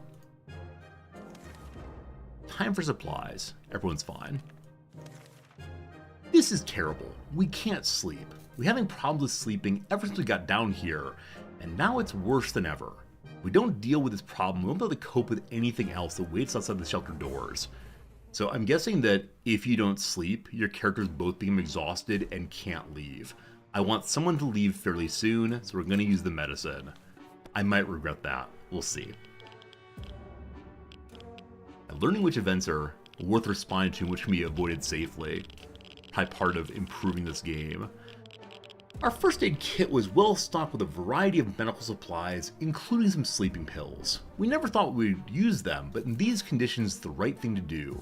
Also, a nice change from our usual diet of tomato soup. So tomato soup mixed with sleeping pills.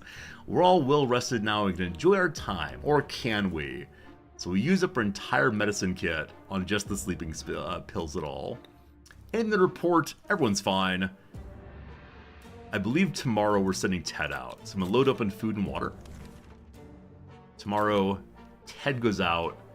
It says highly radioactive for now. It's highly radioactive. Maybe we should give it another day. About to go to sleep, we heard someone knocking on our door. Who could it be at this hour?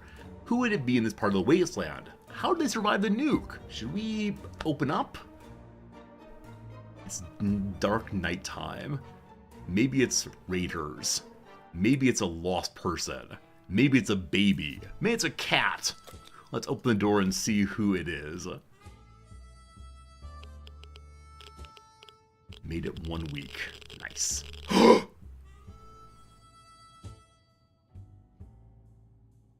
It's little Timmy. He's lost his mind. But little Timmy's with us. It's possible. I had no idea. We're not prepared for what, or rather who, was standing outside the shelter door. It was Timmy. He was able to survive on his own. He's a little bit jumpy and kept saying something about the power of the conch. This is a reference to Lord of the Flies, of course. He's safe with us now. All right, Timmy is odd, and he's tired, and he's sick. I really wish we had some medicine for him. Hadn't used it with the sleeping pills. All right. Well, everyone, we're gonna celebrate, and little Timmy will get some water also. Is that right? Dolores needs to eat and drink. Timmy does also, but actually, it doesn't say he needs food or water. Hopefully, the food and water will help him chill, though. And then Ted's going outside tomorrow, so everyone gets everything. Fine. Still highly radioactive. We have the gas mask. You're going to be fine. Oh dear.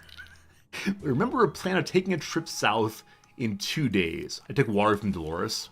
Nope, it's back. It's good. Thanks, though. If it's still there, we're going, right? We're pretty sure they don't bomb warm places. Go into Mexico very soon. A little Superman drawing. Oh, Timmy. We love you, Timmy. Hopefully Timmy settles down a little bit the more time he's here. He's just staring dead-eyed ahead. Let's leave the questions for now. Timmy is still looking very pale. That's not good. I have no medicine. He still hasn't recovered full mental competence. We wish he could help somehow. He's falling asleep in his chair and needs a few days to rest. Supplies. Big boy's leaving. Big boy's leaving. What do we have him take? Obviously gas mask. And rifle and ammo, maybe? Keep him safe out there, possibly. This is the American way of thinking of it, right? No water and food to share with the neighbors. Instead, bring me my guns.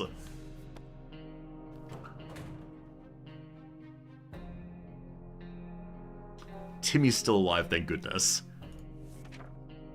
Ted left for the surface, hopefully he's back soon. Timmy is still quite sickly, losing his mind, hasn't rested. Dolores feels good though. I'm going to keep feeding Timmy, though our water's running low, so I'm going to chill on the water a little bit.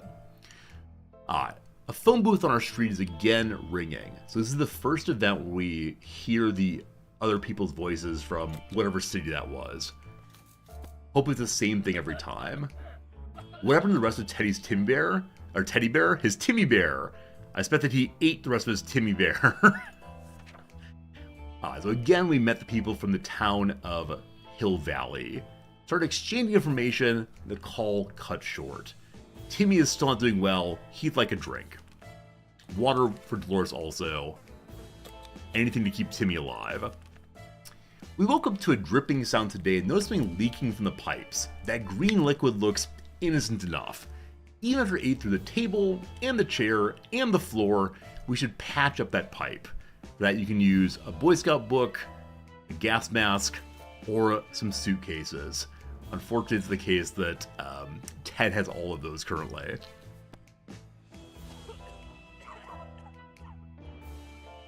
We'll see if the acid consumed us all. Timmy is now poking out the teddy bear's eye. Oh, Timmy. Timmy, we love you, Timmy. You're gonna be okay. We couldn't figure out, so we just assumed that's what a regular pipe would do in the event of a nuclear apocalypse, and decided to ignore it. We've been feeling a little funny today. Probably no connection to the pipe at all. None whatsoever. Timmy keeps acting really weird. Weirder than usual anyway. It's okay, Timmy. Mommy loves you. While connecting our daily supply count, we've noticed that a soup can was missing. We're absolutely sure it was there yesterday. It can only mean one thing. We have the soup thief among us. Who is the culprit? Who ate the soup? It's Timmy, that communist. He needs more soup for his soup hat collection, I'm sure. Naughty Timmy. It was Timmy. Hands to yourself, sneak thief. Timmy has received a lifelong ban on touching any soup cans, even the empty ones. You have one on your head, unfortunately. We have to feed him with a spoon from now on, and somebody else has to take out the trash. He didn't even look sorry. He just shrugged and belched loudly, smelling suspiciously of tomatoes. Ew. Dolores wants to eat. Timmy looks pretty bad. At least he's not dead yet. I wonder if I keep feeding him if he'll get over his illness. We're getting low on food, though. This again is the, why don't you have a radio yet? The government wants to talk to you. We have to find a radio. I heard coughing. Heard some coughing. I wonder if Timmy's illness will eventually be spread to someone else. Next up, one thing we need to do is to find the radio. If we don't do anything about Timmy's sickness, it might get worse. We'll see. Timmy is still weird. Dolores says the first time he wants to eat and drink. Tomorrow. Nothing quite yet, folks. Once again, where's your radio? Get a radio. Ted returns. The gas mask is broken. The luggage is gone. So my sense is that every time you take the luggage just gets destroyed. Did you bring back anything, brother? They say ignorance is bliss. Another day without any clue what's going on. Ted returns. We're hoping the expedition would be successful. Guess not. No. So we get absolutely nothing for his being gone this time. And the suitcase is destroyed. And the gas mask is damaged. Yeah, we had the bolt before. We brought the bolt with us initially. Oh, Timmy's in bad shape. He needs water. Dolores needs water. Dolores needs food. Ted needs food. Alright, so food for everyone and water for you too. Gotta send someone out tomorrow. Dolores, you're gonna go, my friend. The wasteland's full of surprises. This man's willing to offer a lot for decent ammunition. How about some water? How about some water, my friend? What do you say? What do you say?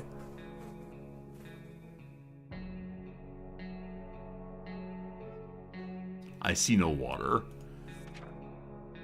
Radio! Radio! Radio! We handed the ammunition to the stranger, and he offered us something of true value in return, a working radio. So I'm now really curious, does the game try to force you into a radio one way or another to help you get past this part of the game? Ted's hungry, Ted needs a drink, Timmy is still ill. So Ted needs a drink and some food. Dolores is leaving us. Timmy is crazy and sick. It seems pretty bad. pretty bad. I'm feeling optimistic. So, what do we even ever take? I go to the flashlight, I guess. Yeah, good luck, my friend. Good luck to you. Hopefully she returns with water. We now have the radio also. Dolores is on her way back to the surface. Let's hope she makes it back safe and sound. Ted needs some food. Ted needs some water. Timmy needs an extra blanket. He's shivering all the time. I think his disease is getting worse and worse and worse. Oh gosh. Timmy, do you need anything? It's just Ted. We're missing Uncle Terry. Uncle Terry, if only we had something to read about you, my friend, but nothing. Got nothing to read. Remember a good old Uncle Terrier. He's a puppy dog in disguise. A little drawing on the wall here. So the drawings on the wall seem to differ playthrough to playthrough. That time appears to be a waving robot as opposed to a cow. And so we're left with no photos, no news, no epi thoughts. The world is cruel. Timmy needs a drink, but not yet. Save the supplies. We need extra supplies. There's a damaged tank out there. Last time we went and looked for this, we got a gas mask. We'll go look at the tank again and see what we find this time. I know some British tanks have tea kettles inside of them. You can heat up your own tea. Ted is gone. Alright, we learned an important lesson off of that. Our important lesson we learned is the same events responded to in the same way do not always give the same outcome. The last thing we expected was a giant explosion. We could hear the debris falling from the sky and hitting the sad remains of our house. The tank must have been booby-trapped or contained volatile explosives. Why did we do it? Why? I've come to the decision that this game hates me. This game, I thought it was cool, I thought it was fun, but no. It takes away as much as it gives. Timmy needs water. No! Gotta wait for Mom to come home. Luckily we have the radio. We can now listen to the government. Last time we listened to the government, they told us to use a map to go somewhere. So we have the map this time. The game is cruel, absolutely. A little bit of randomness throws off my strategic attempts. Good news! The government made a radio broadcast by extracting survivors. The announcer asked everyone listening to wait a while longer and expect further communication in a few days. Out of here soon. Save the supplies. A note on our door with a real surprise to everyone. It's not signed, but it says that whoever wrote it's been observing us for a while and believes we're the right kind of people. They instruct us to send a single unarmed representative to a meeting today at midnight to find out more. Should we send someone? Timmy, you're crazy, but we believe in you. Also, friends, it's been another hour of gameplay time, so we're going to take a quick break here. We'll go see what Timmy does at midnight pretty soon. For now, though, we'll take our 3 minutes ad break, finish up the crossword. Thanks for being here. Hope you're having a lot of fun. So, where were we and what were we doing? I believe we're returning to the Downs here. So, prolific Indian playback singer Asha. I have no idea. Wing it. Something is wrong here. Something is wrong with the across. The study is across the hall from the hall in clue. Go on as continues right also. Wing it. I have no idea. I thought I missed something important there. Not sure though. Piece of weight lifting equipment. A barbell. So Wick was not correct for a snap, unfortunately. Barbell. High-rise flats. So high-rise flats could be condos up inside of a building. High-rise flats could also be a kind of shoe, possibly. Past that, I'm not sure, though. Measuring device. Measuring device, a gauge. So ear gauge. Again, it is the case these are different kinds of body modifications. Inflated ego, a big head. So corn was wrong about the vegetable that provides a pop of color in a salad, and they have fallen for the trick of pop being popcorn. That means that the parking permit is not an award either. Blank Speedwagon is REO Speedwagon. Emergency preparedness kit. If only my characters had one of these in the game. It's a go bag. SNL alum Killiam. Taman? No idea. Too Good For is above it all. Blank The Night Before Pride, a picture book by Joanna McClintock. Probably this is 'Twas the Night, like in 'Twas the Night Before Christmas. EBT is what goes with Snap, that's right. Youngster in a weasel family. An otter pup, I assume. Nasal irrigation device. A neti pot is used for putting liquids inside of your nose. I've never done it. The idea of putting liquid in my nose feels very, very bad to even imagine. Away, thou vile cur. Be gone is away, thou vile cur. A way out there is zany, for sure. Climbs to the top of. I want to say summits, possibly. Want to say climbs. Not sure. Simplified. Easy mode. The cross here, bewildered, is at sea. Climbs the top of. It's across here. Parking permits is a decal often. So scales is to climb the top of. Good. Simplified is maybe just eased. What's the Alp here? The Finster Horn, for one. That's one of the Alps, sure. Semicircular section of a church is an apse. Part of a coconut. Coconut milk. Mimosis spelled with an I there.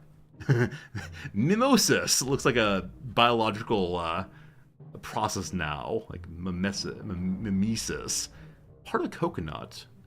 There's a hull, a shell. Sumo wrestlers milieu. They appear in the ring, possibly. So nipple ring is the across here. Okay, good to know. Texting format briefly is SMS. Good. A bit of fiction. A bit of fiction's a lie, possibly. Mischievous Sword is an imp. Blog feed initials is RSS. Awareness raising ad for short is a PSA. Cat. Ad lib is to wing it. I had G here before, it's Ga instead.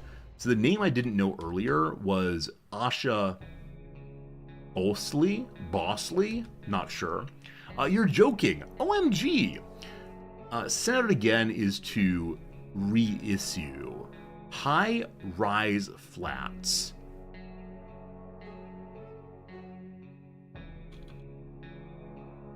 Oh, mesas. Flat mountains. Mesas. I was reading this as like mesas? Mirror shot? Very confused. Alright. Incontrovertible principles in iron law. Vegetable in a pop of color salad is a beet. The layered drink with Irish cream, Zambuca, and grenadine is a slippery nipple, apparently. And lastly, the colors of the rainbow, the days of the weeks, they are both septets. Something is incorrect. Oh, we're so close to done, my friends. So I must have mistyped something, or this thing here could be incorrect. This name I do not know.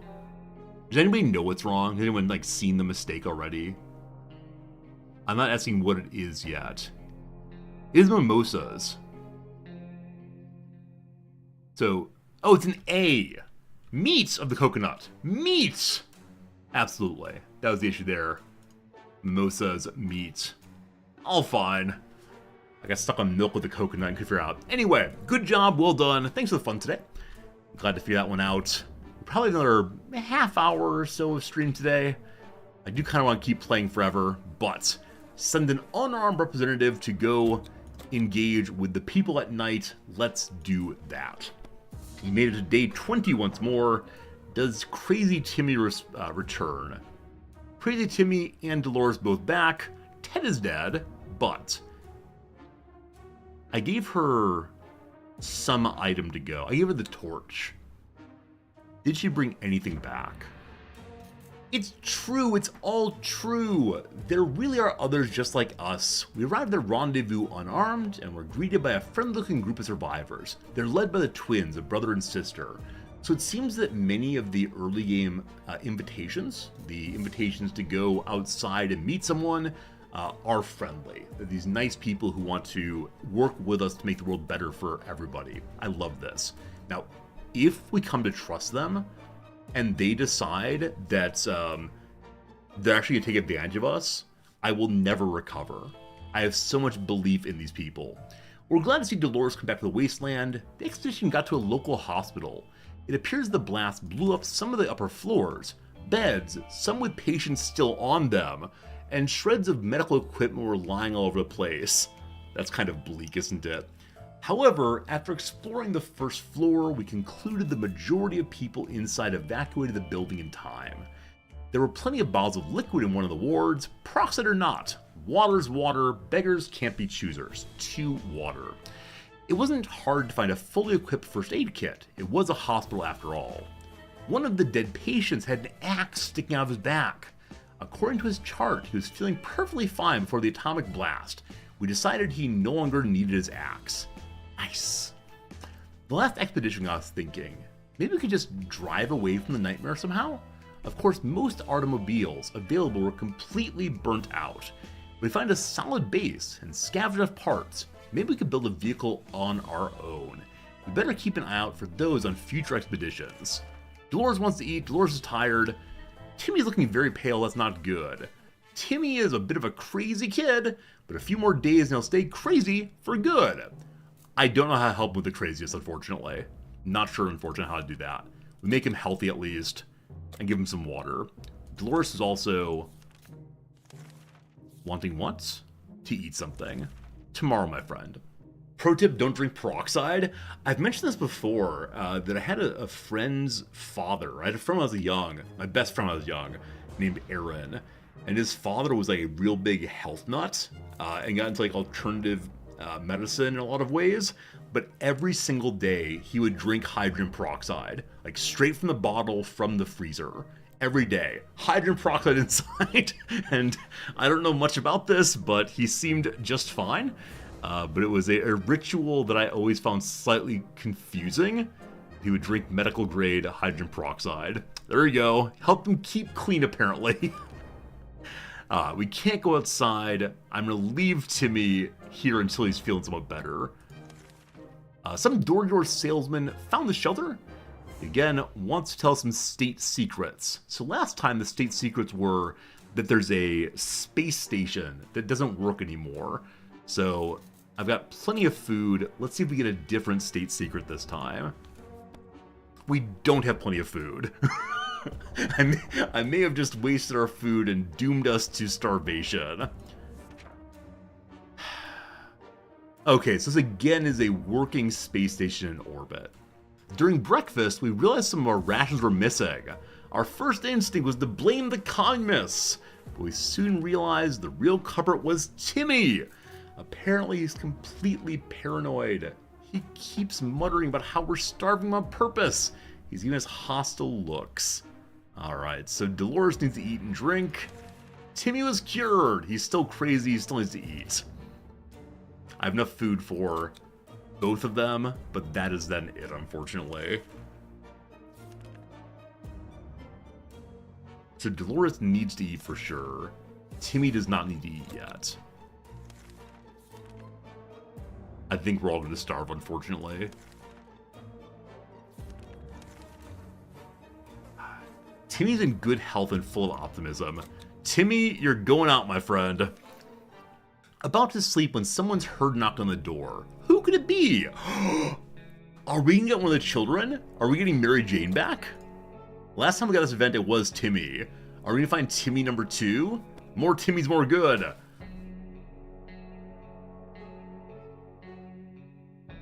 Okay, it's not that this time. Someone started shooting at us. We closed the hatch as quickly as we could, but a shot or two grazed us. Dolores is hurt. Dolores needs water. Dolores needs food. Dolores is tired.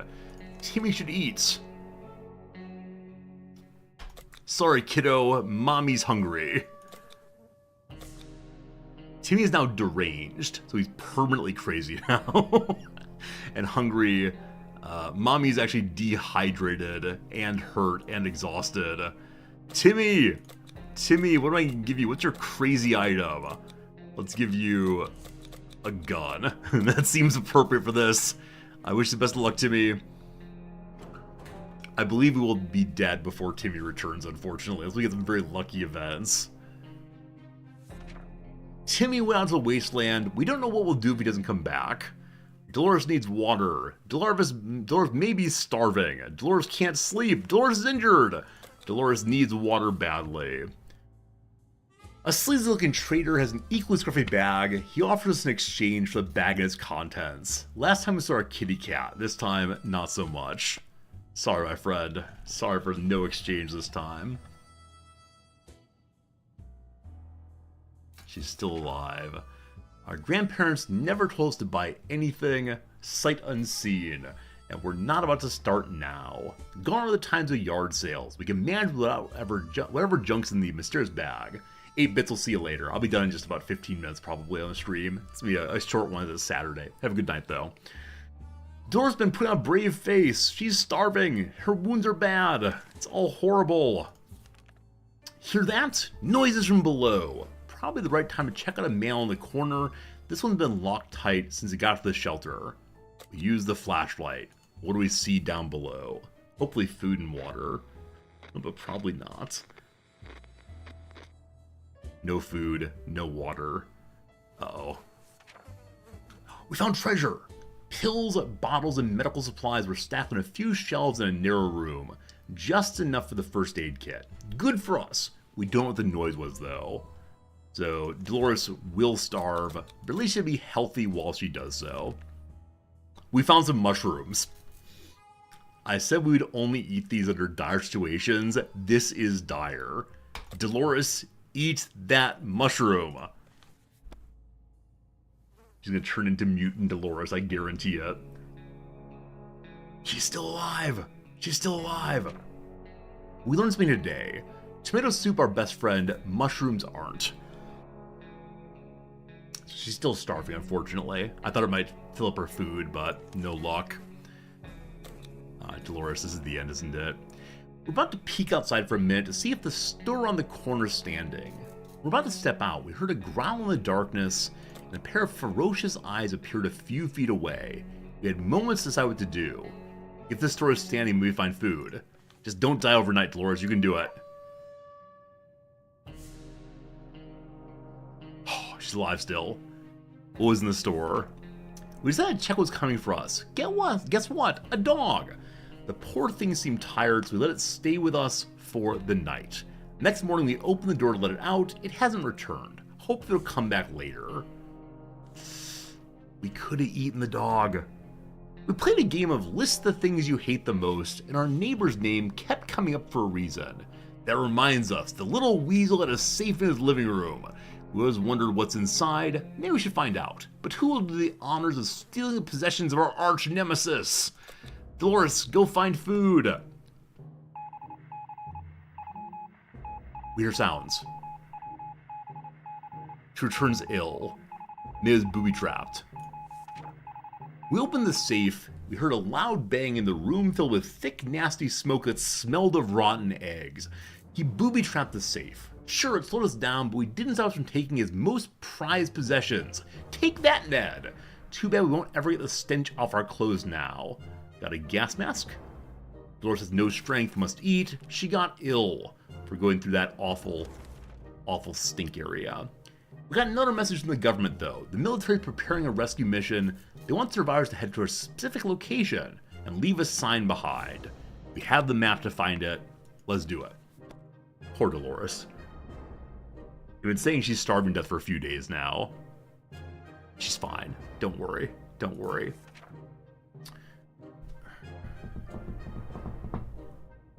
A quick glance at the map gave us all the information we required. We left them a message in the bottle.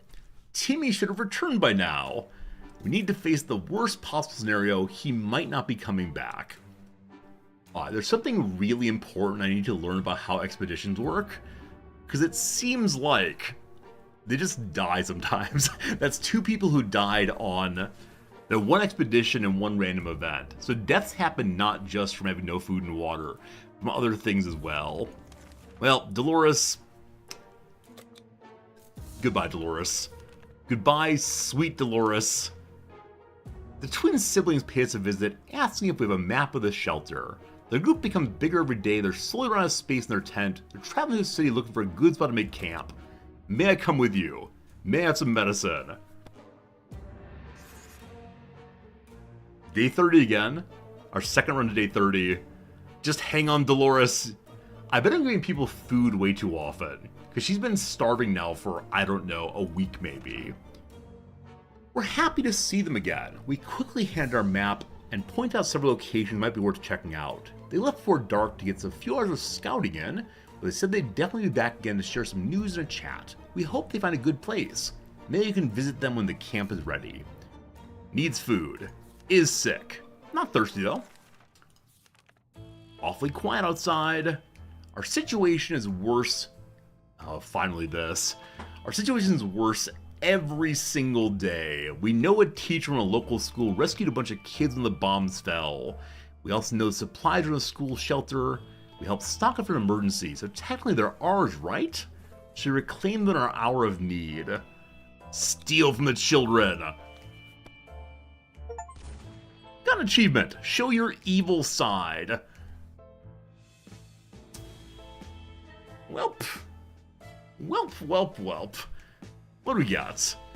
Medicine again. This is our third medicine with no food, etc. We went, got what we needed, and came back. We're sure the group will do just fine. Most probably. Absolutely.